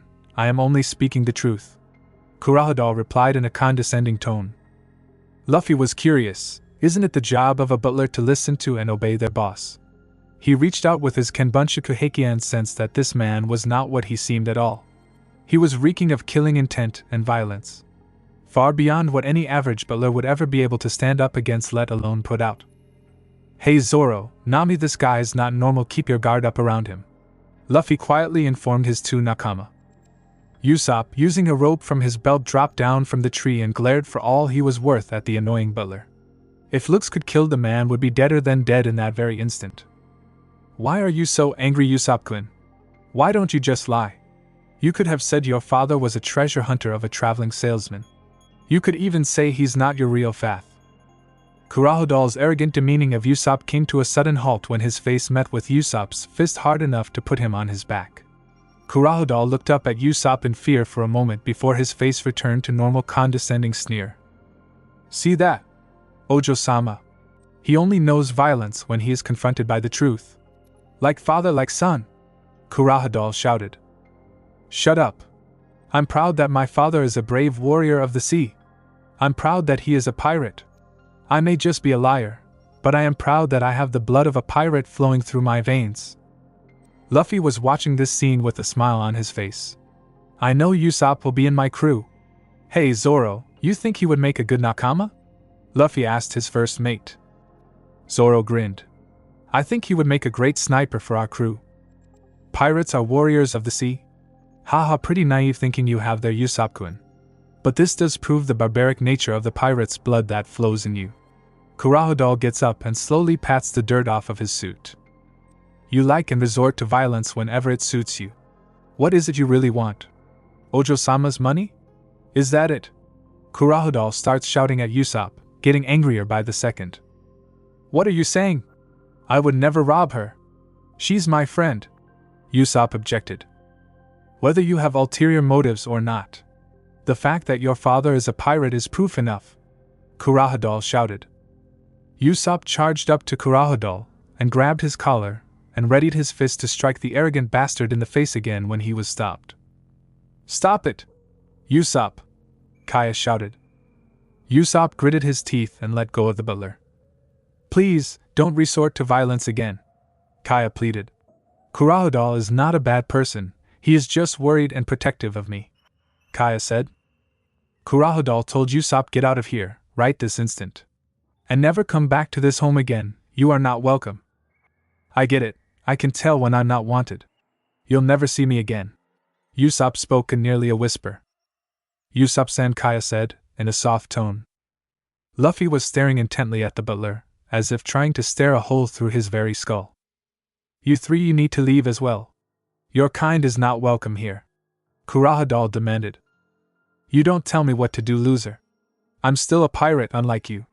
I didn't chicken out and run from the ocean like a coward, Luffy said, coming to the conclusion from his Haki scans that this man was not a butler at all but a pirate who couldn't hack it at sea. I don't know what you are talking about, peasant. Get out of here before I call the guards. Kurohodol was quite shocked. How did he know I was once a pirate? That makes no sense. I've never seen this punk before, have I? Luffy and the crew made a quick getaway back to the main road to town. Later that same day, we find Luffy and crew sans Usopp standing in the road. The Usopp pirates came running up to them, asking them if they seen Usopp around. Nope, not since he ran away from that stupid fake butler earlier, Luffy said in a casual manner. Fake butler. All the people present thought in one way or another. But they decided not to question the man at this point in time. The kids, where does Usopp go when he is all boring and sad? Luffy asked the kids. He stares into the vastness of the ocean, the black-haired pieman said. They pointed in the general direction. I'll go see how our newest crew member's doing. You guys don't worry, I'll be back soon. Luffy then took off at great speed, only Zoro being able to see the blur of his movement. Luffy found Usopp sitting at the base of a tree staring into the ocean. Yo! What you so down about? You ain't scared of that butler, are ya? Luffy asked. What me scared? I'm not scared of anything. I once took down a giant kabuto beetle with only a spoon, Usopp bluffed. It's okay to be scared, you know. True courage is in standing up and fighting in the face of our fears, Luffy said. You really mean that? You aren't just laughing at me for running away, are you? No, but you will have to stand up for yourself and be that brave warrior of the sea that you want to be sooner than later. Look down there, but be quiet. Luffy pointed at the cliff they were near. Usopp crawled to the edge and peeked over.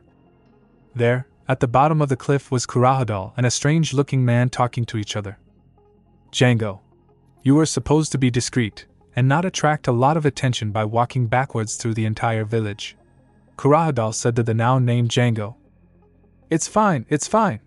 Nothing weird about my walk, Captain Kuro, so shut up about it. Django deflected. The now-named Kuro adjusted his glasses with his palm and growled in anger at his insubordinate subordinate. Django, is the plan still on schedule for tomorrow? Kuro asked, barely containing his anger. Of course, the plan to assassinate the Ojo-sama can start at any time you wish. Do not use that word assassinate. It sounds too violent. The Ojo-sama cannot just die, she needs to write a will naming me Kurohodol as her inheritor, and then she needs to suffer an accident. Kuro corrected Django. Up above the beach on the cliff, our two watchers observed this with bated breath, while one was tense. Our hero was not concerned at all. What are we going to do? Usopp whispered harshly to Luffy. Don't worry too much, keep listening. We may learn something we can use to stop this bastard, Luffy answered. Back down on the beach. Tomorrow at sunrise I want your pirates to attack the town, while you go and hypnotize Ojo-sama and force her to write the will, then you can kill her. But you must make it look like an accident," Kuro stated. "Understood, Captain Kuro. It shall be done as you requested. Just remember to pay us," Django said. "Do not call me that name again. That name is dead. I cannot afford anyone hearing that name after I worked so hard to fake my own execution, fool." Kuro glared at Django. "Understood, Kurahadal, was it? Won't call you Ku that name again." Django sweated a little under his ex-captain's glare. The two men turned away from each other and started walking separate directions, going about their individual business. "What are we going to do?" "Luffy, they are going to kill Kaya. We can't let that happen. I gotta tell the people so we can stop this before it happens." Usopp was starting to hyperventilate in his panic. "Hold on. If you go into town now screaming about pirates and such, who's gonna believe a lair like you? I mean, you do that every day anyways, don't you?" Luffy grabbed Usopp, trying to talk sense into him. "But what else can I do? I gotta try to alert someone," Usopp cried. "Well, you know his men are going to attack tomorrow. At morning it's unlikely they will raid at this beach, seeing as they had a meeting here. That would be stupid. The Django guy went that way, let's follow him," Luffy suggested. Luffy and Usopp followed the man to a small boat not too far from their own boat. "I'm gonna have to check the loot and see if any is missing soon," Luffy thought to himself. "Okay, I would guess that they are probably going to invade from this beach. We have the element of surprise. They have no idea that we know Shishishi. This will be fun.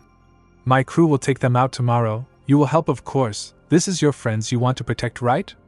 Luffy asked. Why yeah. Of course I will help fight. I'm a man after all.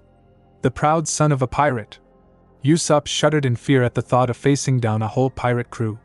While he was grateful for the help from Luffy, Luffy just did not seem like a strong pirate. "Okay, Zoro. We have a battle tomorrow. I want to see if I can make you awaken your Kenbunchaku Haki today." Luffy grinned as he ordered his crew to a secluded part of the village. "Alright, Captain, what do I need to do to learn this Haki stuff?" Zoro asked, more excited than he has been in a long time. Luffy walked to the road and started collecting small stones that were littered about all over the place. "I want you to take your headband and cover your eyes with it. Make it so that you cannot see a thing," Luffy instructed. "Hey, what are you going to do to him, carrying those rocks and blindfolding him like that? Suspicious if you asked me," Nami asked, slightly worried for the young swordsman. "I'm helping him. He will not be able to survive in the Grand Line if he does not get stronger, and this is going to help him do just that." Luffy grinned in a slightly sinister way. "Nami, if this will make me stronger, I will do whatever it takes. I do not care about pain or risk.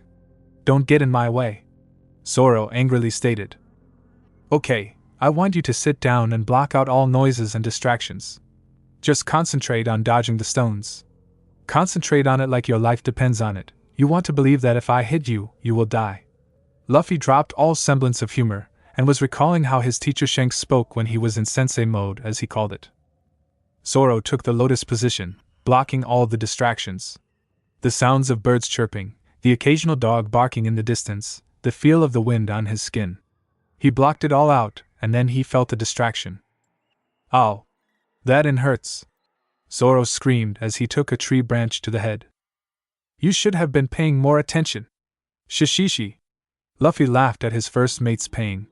"You wouldn't believe how many blows to the head I took in my training," Luffy added. "I would." Nami added her 2 berries to the conversation. "No one asked you, Nami," Luffy cut back.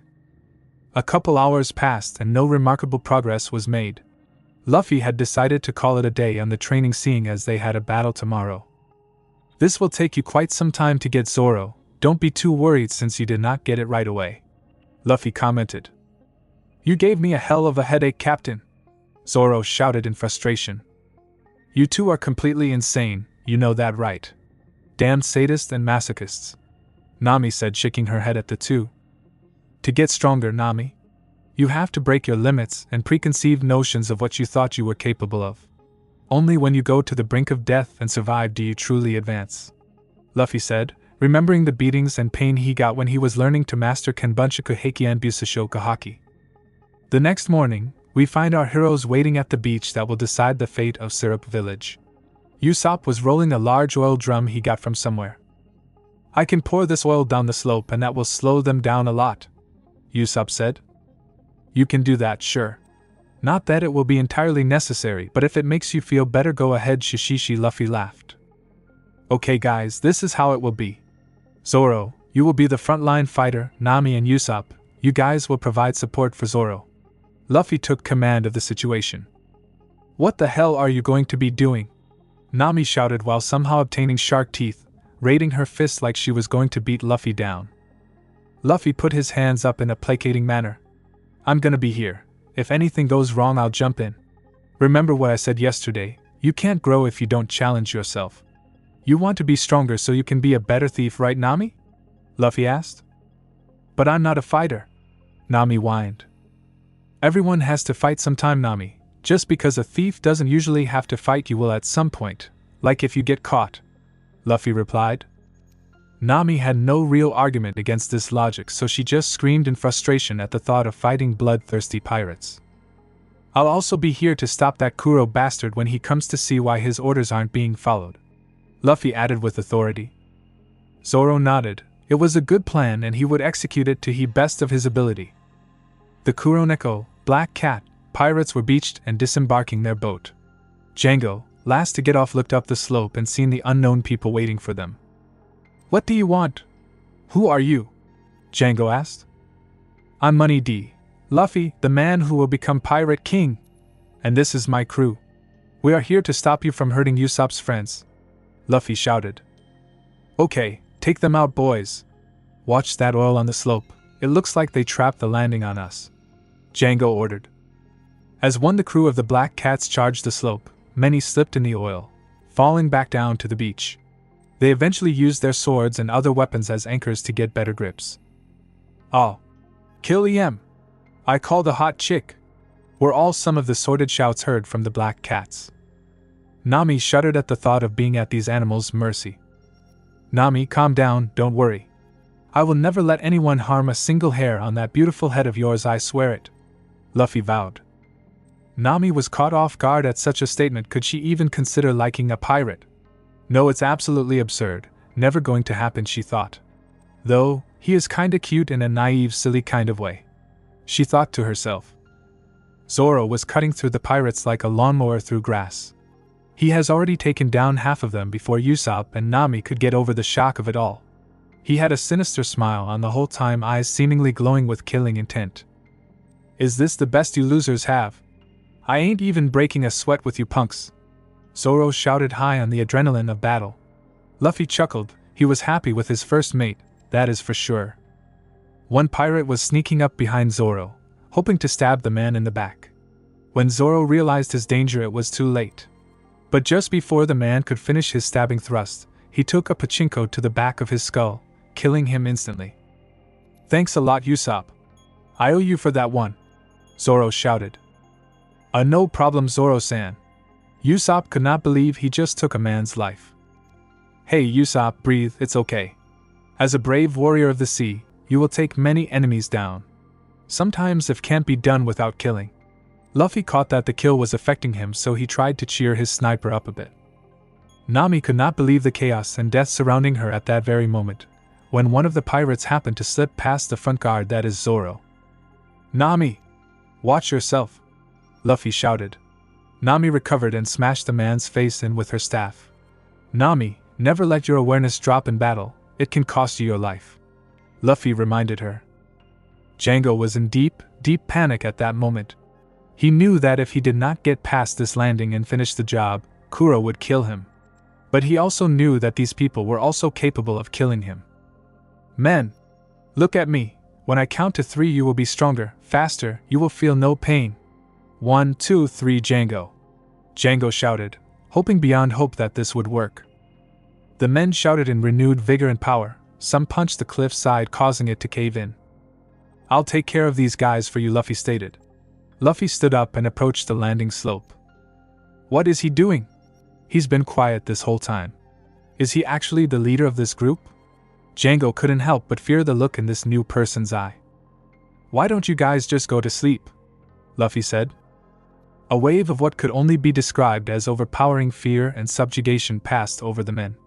They felt dizzy, then not even seconds later, they were foaming at the mouth like rabid dogs and falling all over themselves to the ground unconscious.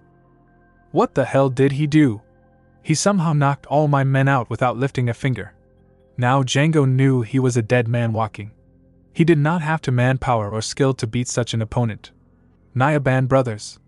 I need you out here now. Django half cried, half shouted. What is it you need, Captain? Sham asked, a small man with green hair and effeminate features. I need you too, to kill those men up there. Now! Django screamed. What the hell happened here, Captain? They took all our men out. Butchie asked. Yes, without any effort on their part as well. Django responded. We will do what we need to do, Sham said. The Nico duo charged at Zoro with their claws readied, getting closer and closer. Zoro concentrated on the approaching enemy, shutting out the local distractions. The moans of pain from the fallen enemies. The creaking of the boat in the water. The roar of the ocean. All he could hear was the fast approaching footsteps of his enemy. Then he felt a warning sign go off in his head. He opened his eyes and jumped back, avoiding a simultaneous attack from Butchie and Sham. How did he see that coming, Butchie? You were too slow again. Fat bastard. Sham screamed at his partner. I was not. I was the same speed as always. Butchie shouted back, failing to notice that he was always kinda slow. So Zoro felt a hit from his Kembashuko Haki, did he? Interesting, that is fast, Luffy thought as he observed the fight. Nami, Usopp, we are about to have company. I need you to go towards the cliff that faces the ocean. Don't come close to me, Luffy ordered. Nami and Usopp were about to question the order but noticed the serious glint in Luffy's eyes. Alright, Luffy, we are moving, Nami responded while grabbing Usopp and pulling him towards the cliff away from battle. So you going to stop hiding there, Kuro? Luffy asked, without even turning around to face his new foe. How did you know I was there? I know I was hidden, Kuro asked, apprehensive about this possible foe. Why should I offer a coward like you any help in fighting me? You waste of space pirate too afraid to even sail the sea. You disgust me. Luffy was screaming at the man. Kuro was surprised at such rage directed at his person by someone he did not even know. What the hell is your problem, boy? I'm twice the pirate you will ever be. I just got sick and tired of weak marines always trying to take me down. So I let them think they took me down with a fool Django hypnotized to play my part. Kuro answered. Django, what are you doing? Why isn't my plan being carried out? Were you so weak that you let these children stop you? Kuro asked, trying to save whatever face he could in light of this new opponent. Captain? These guys are ridiculous. We can't take them. Django begged for forgiveness from his ex-captain. Pathetic. You know. In the 3 years I have been playing butler to a weak-willed child, I have grown complacent and soft. I will give you 5 minutes to live. If you can defeat these brats in 5 minutes, I will reconsider killing you all, Kuro stated coldly. Zoro, you got those cat freaks? Luffy asked. Yeah, Captain. Easy stuff, Zoro responded. Nami and Usopp tried to take out the hypnotist. Use your teamwork, Luffy ordered the two B-teamers. I will deal with you, coward, Luffy said, directing his full attention onto Kuro. Kuro put his duffel bag down and opened it up, pulling out a pair of interesting black furry gloves that had long katana-like blades on the tip of each finger. Now I see why you adjust your glasses the way you do. You are used to wearing those gloves. That makes sense now. Flashback. Kurahadal and Mary, a fellow butler and assistant to Lady Kaya, were cleaning and sorting out the mansion before lights out. What is this, Mary? Kuro asked Mary as he picked up a small wrapped box. Ojo-sama got that for you, for your anniversary joining us. She noticed that your glasses keep slipping on your nose, so she special ordered custom glasses for you. Isn't she so thoughtful? Kurahadal looked at the glasses with disdain. You know, Mary, these nights with the crescent moon, they always make me more bloodthirsty than normal, Kuro stated. Kuro dropped the glasses onto the hard floor and smashed them with the heel of his shoe. Mary stepped back, showing clear signs of fear and confusions. What are you doing, Kurahadal? Why are you doing this? He desperately asked. I am a pirate, known as Kuro of the Thousand Plans Mary. I am also going to kill you and Ojo-sama. But Ojo-sama will have to wait till tomorrow, you on the other hand are going to die now. Kuro raised his now gloved right hand and brought it down on Mary, cutting the man down. Kuro left him to bleed out on the floor. Flashback end. Well, coward, I am not getting any younger. Are you going to attack me or not? I don't care about your stupid 5-minute crap. If you don't start fighting me now, I'll kill you in 5 seconds. Luffy shouted at the man. Kuro raised his claws and charged at Luffy. Zoro was in the Nyaban brothers' clash sword and claw. The brothers had become desperate and got Django to hypnotize them. Zoro allowed it because he wanted a better challenge. You cat freaks can't do any better than this. Is this truly the best you guys got? Zoro taunted. He surprised Sham with a sudden kick to the diaphragm, knocking the wind out of him. Sham! Butchie in a moment of distraction thought his fellow cat brother was gravely wounded. If he was more alert, he would have seen the blade coming at his neck from the side. 1 down 1 to go, Zoro said, smiling that wicked demonic smile at Sham. Sham was distraught. He had just lost his brother, but Zoro, in his everlasting mercy, allowed him a moment to get back in the game. Are you ready? I would hate to kill an ill-prepared man. Zoro teased him. Oh, I will kill you, you son of a bitch! Sham screamed, all rational thought gone. Zoro used this short-sighted rage of Sham's to easily dodge and get around Sham, ending the battle quickly with a stab through the back and out the chest of Sham. Sham gave a death rattle as his life quickly faded. Zoro cleaned his blades with his fallen foe's shirt and walked back towards the top of the landing, whistling a jaunty pirate song he heard somewhere in his travels. Nami was doing her absolute best to not get hit by a spinning disc of death that Django was flinging around like some kind of yo-yo on crack. Nami faked a trip and landed on her knee. She took what she felt was a really seductive and sexy pose and feigned an injury, crying for help and sympathy. When Django suddenly fell for it and asked if she was okay, Nami gave a small grin of success and rammed her staff in the goal post, so to speak. Ah! Django screamed and fell to his knees. Nami then bashed him over the head with her staff, knocking him out cold. There was a man about to grab her from behind when he was struck in the head by a still alert and ready Usopp. Thanks a lot, Usopp-san. Nami gratefully cheered. She could not believe that she just fought in and won a pirate battle. I got your back, Nami-san. Usopp grinned with his thumb up. Usopp was glad the second time he killed it wasn't nearly as traumatizing. Maybe he was still in some slight shock. He couldn't tell. Stop. Stop this right now, Kurahadal. Kaya appeared on the scene with the Usopp pirates in tow. I had everything from Mary. If you want my money, you can have it. Just take it and leave. Kaya cried out. Mary is still alive? I could have sworn I killed him. I guess that teaches me not to confirm my kill before leaving, Kuro grunted in annoyance. Kaya, you need to get out of here, now. That man is Kuro, a vicious pirate. He will kill you! Usopp screamed, shocked at seeing his love here on the battlefield. Ojo-sama, I don't want just your money. I want your peaceful lifestyle. Kuro went on but was shortly interrupted. Kuro, no, coward. Our battle is not over just yet, Usopp, Nami. Take Kai out of here. And Zoro, cover their retreat. Luffy ordered, and was rewarded with a chorus of "Hi, Captain." Or okay, Luffy. What makes you think I will let you flee here, Ojo-sama? Kuro asked, still too stupid to realize his own precarious position. I am what makes them think they can leave, because you sure as hell can't get past me, Kuro. Luffy answered him. I'm going to show you just how weak you are, coward. You never stood even a snowflake's chance in HELR today. How do you mean? You aren't that strong, boy. I can beat you. I still have moves and tricks up my sleeves. Kuro was getting angrier and angrier, and this brat toying with him. Okay, here is the deal, coward. I am going to give you 1 minute to kill me. I will not attack you. I will simply dodge or block, and I will do it with my eyes closed. How's that for a sweet deal? Luffy chuckled at the returning hope in Kuro's eyes. You are serious? You would close your eyes while in battle with me? Well, far be it from me to turn down your generous offer. I accept your deal. Kuro shouted in glee. Zoro, watch this very closely. This is just the tip of the iceberg with Kenbunshiku Haki. Luffy shouted to his first mate. Zoro put all other distractions aside. All the people around were safe, there were no more viable threats. So he ignored and filtered out all the distractions again. It was getting easier with all this practice he's been getting. Luffy stood still with his eyes closed, and a small smile on his face as he read the entire battlefield in his mind.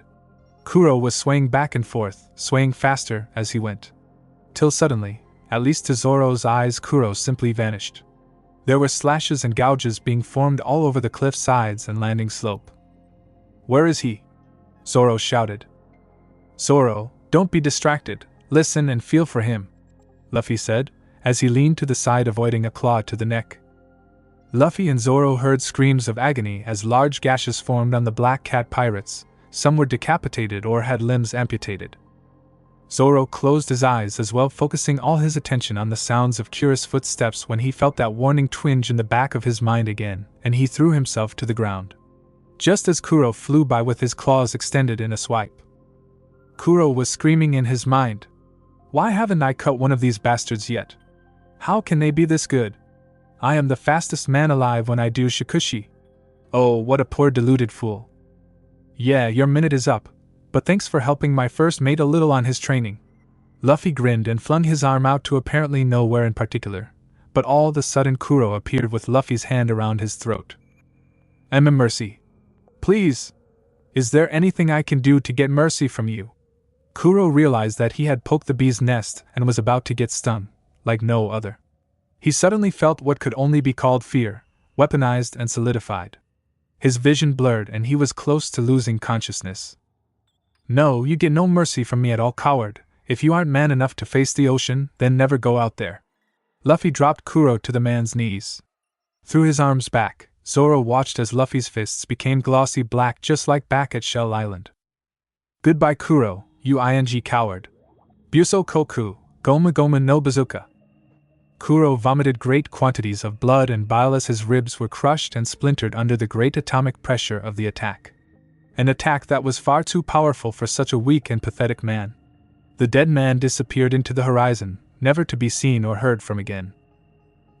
Captain, you are a dangerous man. I could feel the power on that attack and I wasn't even the target," Zoro commented. "I never should have used that much power, but that man infuriated me. I can't stand someone who would betray their own nakama. Did you see how he slashed at his own unconscious crew members with his attacks? No, anyone who would betray or kill their own nakama gets no pity or mercy from me," Luffy answered. Zoro nodded. That was a sound and reasonable belief. "Usopp, I think we've run far enough away now. I can't hear the battle any longer."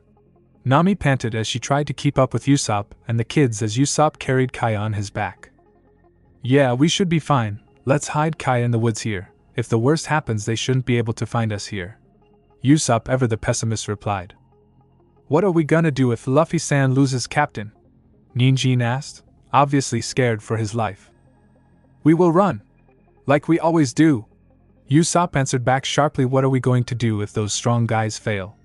Usopp silently asked himself as well. "I hear someone coming through the trees," Nami whispered harshly, hoping it wasn't too loud. Usopp readied his slingshot, hands shaking and sweating, knees knocking into each other. "You guys, get Kaya and get ready to run. The enemy is here." Usopp gave up the idea of running. He knew he had no hope if Kuro beat Luffy and Zoro. "Captain, we can't leave you alone," Paimon shouted. "Yes, you can. And you will. Now go. I will hold him off." "Hey guys. It's us. No need to have a heart attack or anything, shishishishi," Luffy laughed. Usopp fell on his ass and released the breath he had no idea he was holding. Nami jumped for joy and ran up to hug Luffy. When she realized that was about to hug a pirate, she mentally slapped herself and took a few steps back. Then smiled at them. Paimon, Ninjin, Tamaniji, and Kaya all hesitantly walked up to the Straw Hat Pirated and asked the important question on all their minds. "Is Kuro gone?" Tamaniji asked for the group. "Yup. Kuro will never bother you, or well anyone ever again." Luffy smiled and patted Kaya on the shoulder. "I'm sorry you had to see that, Miss Kaya," Luffy said solemnly. "It's alright, thank you though, Luffy-san. Why don't we all up to the house and get some rest? I'll have our private doctor look into any wounds you have and you can stay there for the night," Kaya asked, figuring she owned them all at least that much for saving her life and the villagers' lives. "Yeah. Let's have a party," Luffy shouts. Everyone smiles and starts following Luffy and Kaya back to the mansion. It has been a few days of parties and celebrations in the mansion. All of the villagers came. They had apologized profusely to their long-nosed friend. All the while they were celebrating, Mary, who had recovered with help from the family's top-notch private doctor, had been getting the new ship for the crew ready for sailing. "Everyone, I would like to give you a new gift for the services you rendered to me and my village. Follow me, please," Lady Kaya asked the crew of 3. Usopp had sneaked out earlier for unknown reasons. In a small house on the outskirts of the village, we find Usopp throwing his every belonging into an ever-growing bag that you would never guess the young man would be capable of carrying on his own. "Ah, time to start my journey to greatness as a brave warrior of the sea," Usopp shouted as he tried his best to pull his overstuffed bag out the front door of his house. When it finally gave, he found out how much built-up force he was applying and launched himself down the road, disappearing from view. Down on the beach where the battle that decided the fate of the village took place, we find the crew of the Straw Hat Pirates looking at a new ship. It was a small Caravel-class boat. It had 2 sails and a main mast. Also had a most peculiar figurehead, that of a sheep or lamb. Definitely not the most threatening pirate ship you have ever seen. The ship is a Caravel class. It has jib and central steering rudder. Mary was informing the captain, but he wasn't paying his words any attention. "Hold up a second, Mary. This guy's an idiot. You better tell me about the controls and navigation system of the ship," Nami interrupted Mary. "The ship's name is the Going Merry because I would like to think that you will be going merrily to wherever the sea takes you," Mary said cheerfully. The group of friends all heard the sound of screams coming closer to their position. They watched as a green and brown blur was rolling towards the shop at his speeds. "Stop me! I don't want to die!" They heard what sounded like Usopp shouting. Luffy jumped in front of the rolling wrecking ball that was Usopp and shouted, "Gomu Gomu no fussin'." Luffy inflated like a balloon, and Usopp hit him, redirecting his course to the cliff face where he smashed face first into the rocks. Gasp! "What was that, Luffy-san?" Kai asked, reasonable shocked at a human being turning into a balloon. "Ah, that is just my Akuma no Mi. I ate a devil fruit called the Gomu Gomu no Mi, making me a rubber man," Luffy informed her, as he pulled his cheek far beyond what any normal human should be able to do. "Don't worry about this knucklehead Kaya-san. He's just extremely weird," Nami sighed. "Thank you for saving me again, Luffy. I hope I get to meet you again, someday out on the ocean." Usopp smiled as he was getting ready to board a small dingy boat. "Come on, Usopp. What are you doing? Get on our ship. We are nakama now, aren't we?" Luffy shouted to the black-haired sniper. "Yeah, we fought together. You should join us on the ship," Zoro said. Usopp just stared confusedly, not really believing they would want someone so weak and cowardly as him on their ship. "Come on. Let's go," Luffy screamed. Usopp jumped and cheered Captain Usopp. "Here I come," Usopp shouted. "Hey, I'm the only captain here," Luffy laughed, along with the rest of the crew. A few hours later on the Going Merry, there was a loud thunderous boom echoed across the ship. "Luffy, what are you doing?" Nami screamed as she ran out of the cabin. "I'm testing the cannons, but my aim sucks. I want to try to hit that rock way over there," Luffy moaned out in depression. "Luffy, let me try it." Usopp took the cannon from Luffy and aimed carefully at the rock that seemed nearly a mile off the side. Boom! The cannon fired, and after a few short seconds there was a loud explosion that followed the successful strike of the rock structure. "See, Luffy, I am the best sniper you will ever find. That was easy for me." Usopp cheered. "I was so worried I would screw that up," Usopp thought to himself while celebrating. "Let's go in and get some grub," Luffy shouted, and the crew followed him into the mess hall. Several long minutes passed as the crew finished eating when they heard a stranger's voice on their deck. "Hey you! Whoever it is that tried to kill my partner," the stranger shouted. "I'll go check it out," Zoro said as he left the mess hall. Soon as he stepped outside, he instantly ducked his head, avoiding a sword slash at his neck level. "I'll kill you for trying to kill me and my Zoro Nikki. Is that really you?" the young man asked hesitantly. "Johnny? What are you doing on our ship? Why are you on a pirate ship, Zoro and Ikki? Zoro slowly put his swords away. He knew this guy, but he was a bounty hunter. While not good, he could still be a threat. What's wrong, Johnny? Where's Yasaku? Why isn't he with you? Zoro asked of the now named Johnny. Follow me. Yasaku needs help. He's dying. They followed Johnny to the side of the boat where they found a small boat moored to the side of the Going Merry. My partner is sick. We were taking refuge on a large rock formation when your crew attacked us and nearly killed Yasaku. I fear he doesn't have any more time. Johnny screamed in panic. Indeed, the man named Yasaku did look incredibly sick and pale. They brought him on board the ship to get a closer look. Nami looked closely and then slapped her face with her palm and groaned in frustration. You guys are so stupid, do you know that? Usopp, go get me some limes from the storeroom on the double. Nami ordered. Why do I have to? Usopp wanted to object to being ordered around, but the evil glare he was getting from Nami made him feel that his life was worth more than refusing this crazy woman's orders. Okay, I'll be right back with your damn lemons. Usopp ran as fast as he could to the storeroom, coming out with a hand full of lemons and dropping them at Yasaku's side. Your friend has scurvy, a sickness sailors get when they go long stretches without vitamin C. Used to be incurable, but now if you catch it in time, which luckily for you and your friend we did, it is just as simple as getting him some citrus fruits to eat. Nami informed the crew. After feeding the unconscious Yasaku a lot of lemon juice, he suddenly got up and started dancing with his friend Johnny, just happy to not be dead. Yada! Banzai! I'm better! It worked! And such were the things that the two friends were screaming as they danced in a circle on the deck. Nami screamed, "It doesn't work that fast," while looking like she had vicious shark teeth. After a short official introduction, the two bounty hunters explained how they used to work with Zoro from time to time collecting bounties, and how they were greatly surprised to see that he is now serving on a pirate ship of all places. I guess. Just seems fate had a different hand to play for me. Zoro went to shake their hands, but Yasaku took that moment to pass out on the deck. Let's just throw him on a cot in the men's cabin. He can sleep his scurvy off for the night that way, Nami interjected. This is an important lesson for us, I mean you guys. You can't sail the seas like this without a cook. You'll die, Nami stated. Yash. Let's get a sea cook. He can fix us all kind of good meats. Luffy cheered. Usopp agreed wholeheartedly along with Zoro. So you are looking for a sea cook? I think I know just the right place for you, Johnny says. Yeah. Where is it, Johnny? Where should we go? Luffy asked. There is a great restaurant, but it's kind of close to the Grand Line. I've even heard rumor that Hawkeye is somewhere near there. You are hunting that man, aren't you, Ikki? Asked Johnny.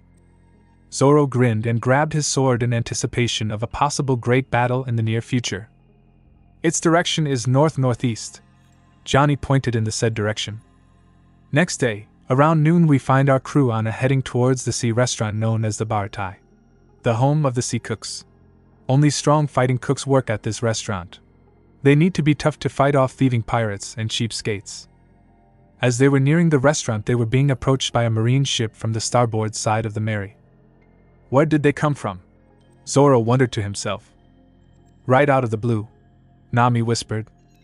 Don't worry guys, I knew they were coming for a while. They aren't strong though, so don't sweat it. Shishishishi, Luffy laughed. Who are you calling weak? Pathetic pirate. Who are you anyways? Who is your captain? I've never seen that Jolly Roger before? The yet-to-be-named Marine asked. I am the captain, Luffy shouted, authoritatively raising his hand to stop Usopp from trying to play captain. The pirate mark was just made today, so I doubt you would have ever seen it before, Luffy added. The two bounty hunters were sneaking away, trying their best not to be found. They knew they were busted though. Hey, we aren't pirates, you know, they shouted, as Johnny pulled out a handful of wanted posters to brag about his wins. The Marine simply turned away with his attractive date in his arms. Nami, though, happened to see a particularly familiar wanted poster of one along the saw. She pocketed it herself. Well, I am Marine Lieutenant, Iron Fist full body. I don't usually sully my hands with lowly pirates like yourself. He gave his men the order to sink the ship as he and his date boarded a smaller vessel to dock at the restaurant. Luffy, they are gonna sink us, Usopp cried. Don't whine, Usopp, I got this, Luffy answered. Luffy flared his Hoshiku Haki and all the men aboard the marine ship dropped like stones to the deck. Hey you guys, let's loot that ship before the boss marine finds out that his loser crew couldn't take us out, Luffy cheered. 30 minutes later they had stolen all the food and cannonballs from the ship and were fast on their way to the Baratie restaurant. Thanks for watching this video. You really enjoy this video. Like, subscribe, and comment down below, and turn on that bell notification. Don't forget to support and follow Chrisfragger for writing that awesome fanfic, and also make sure to comment on this story, link in the description. See you in the next video.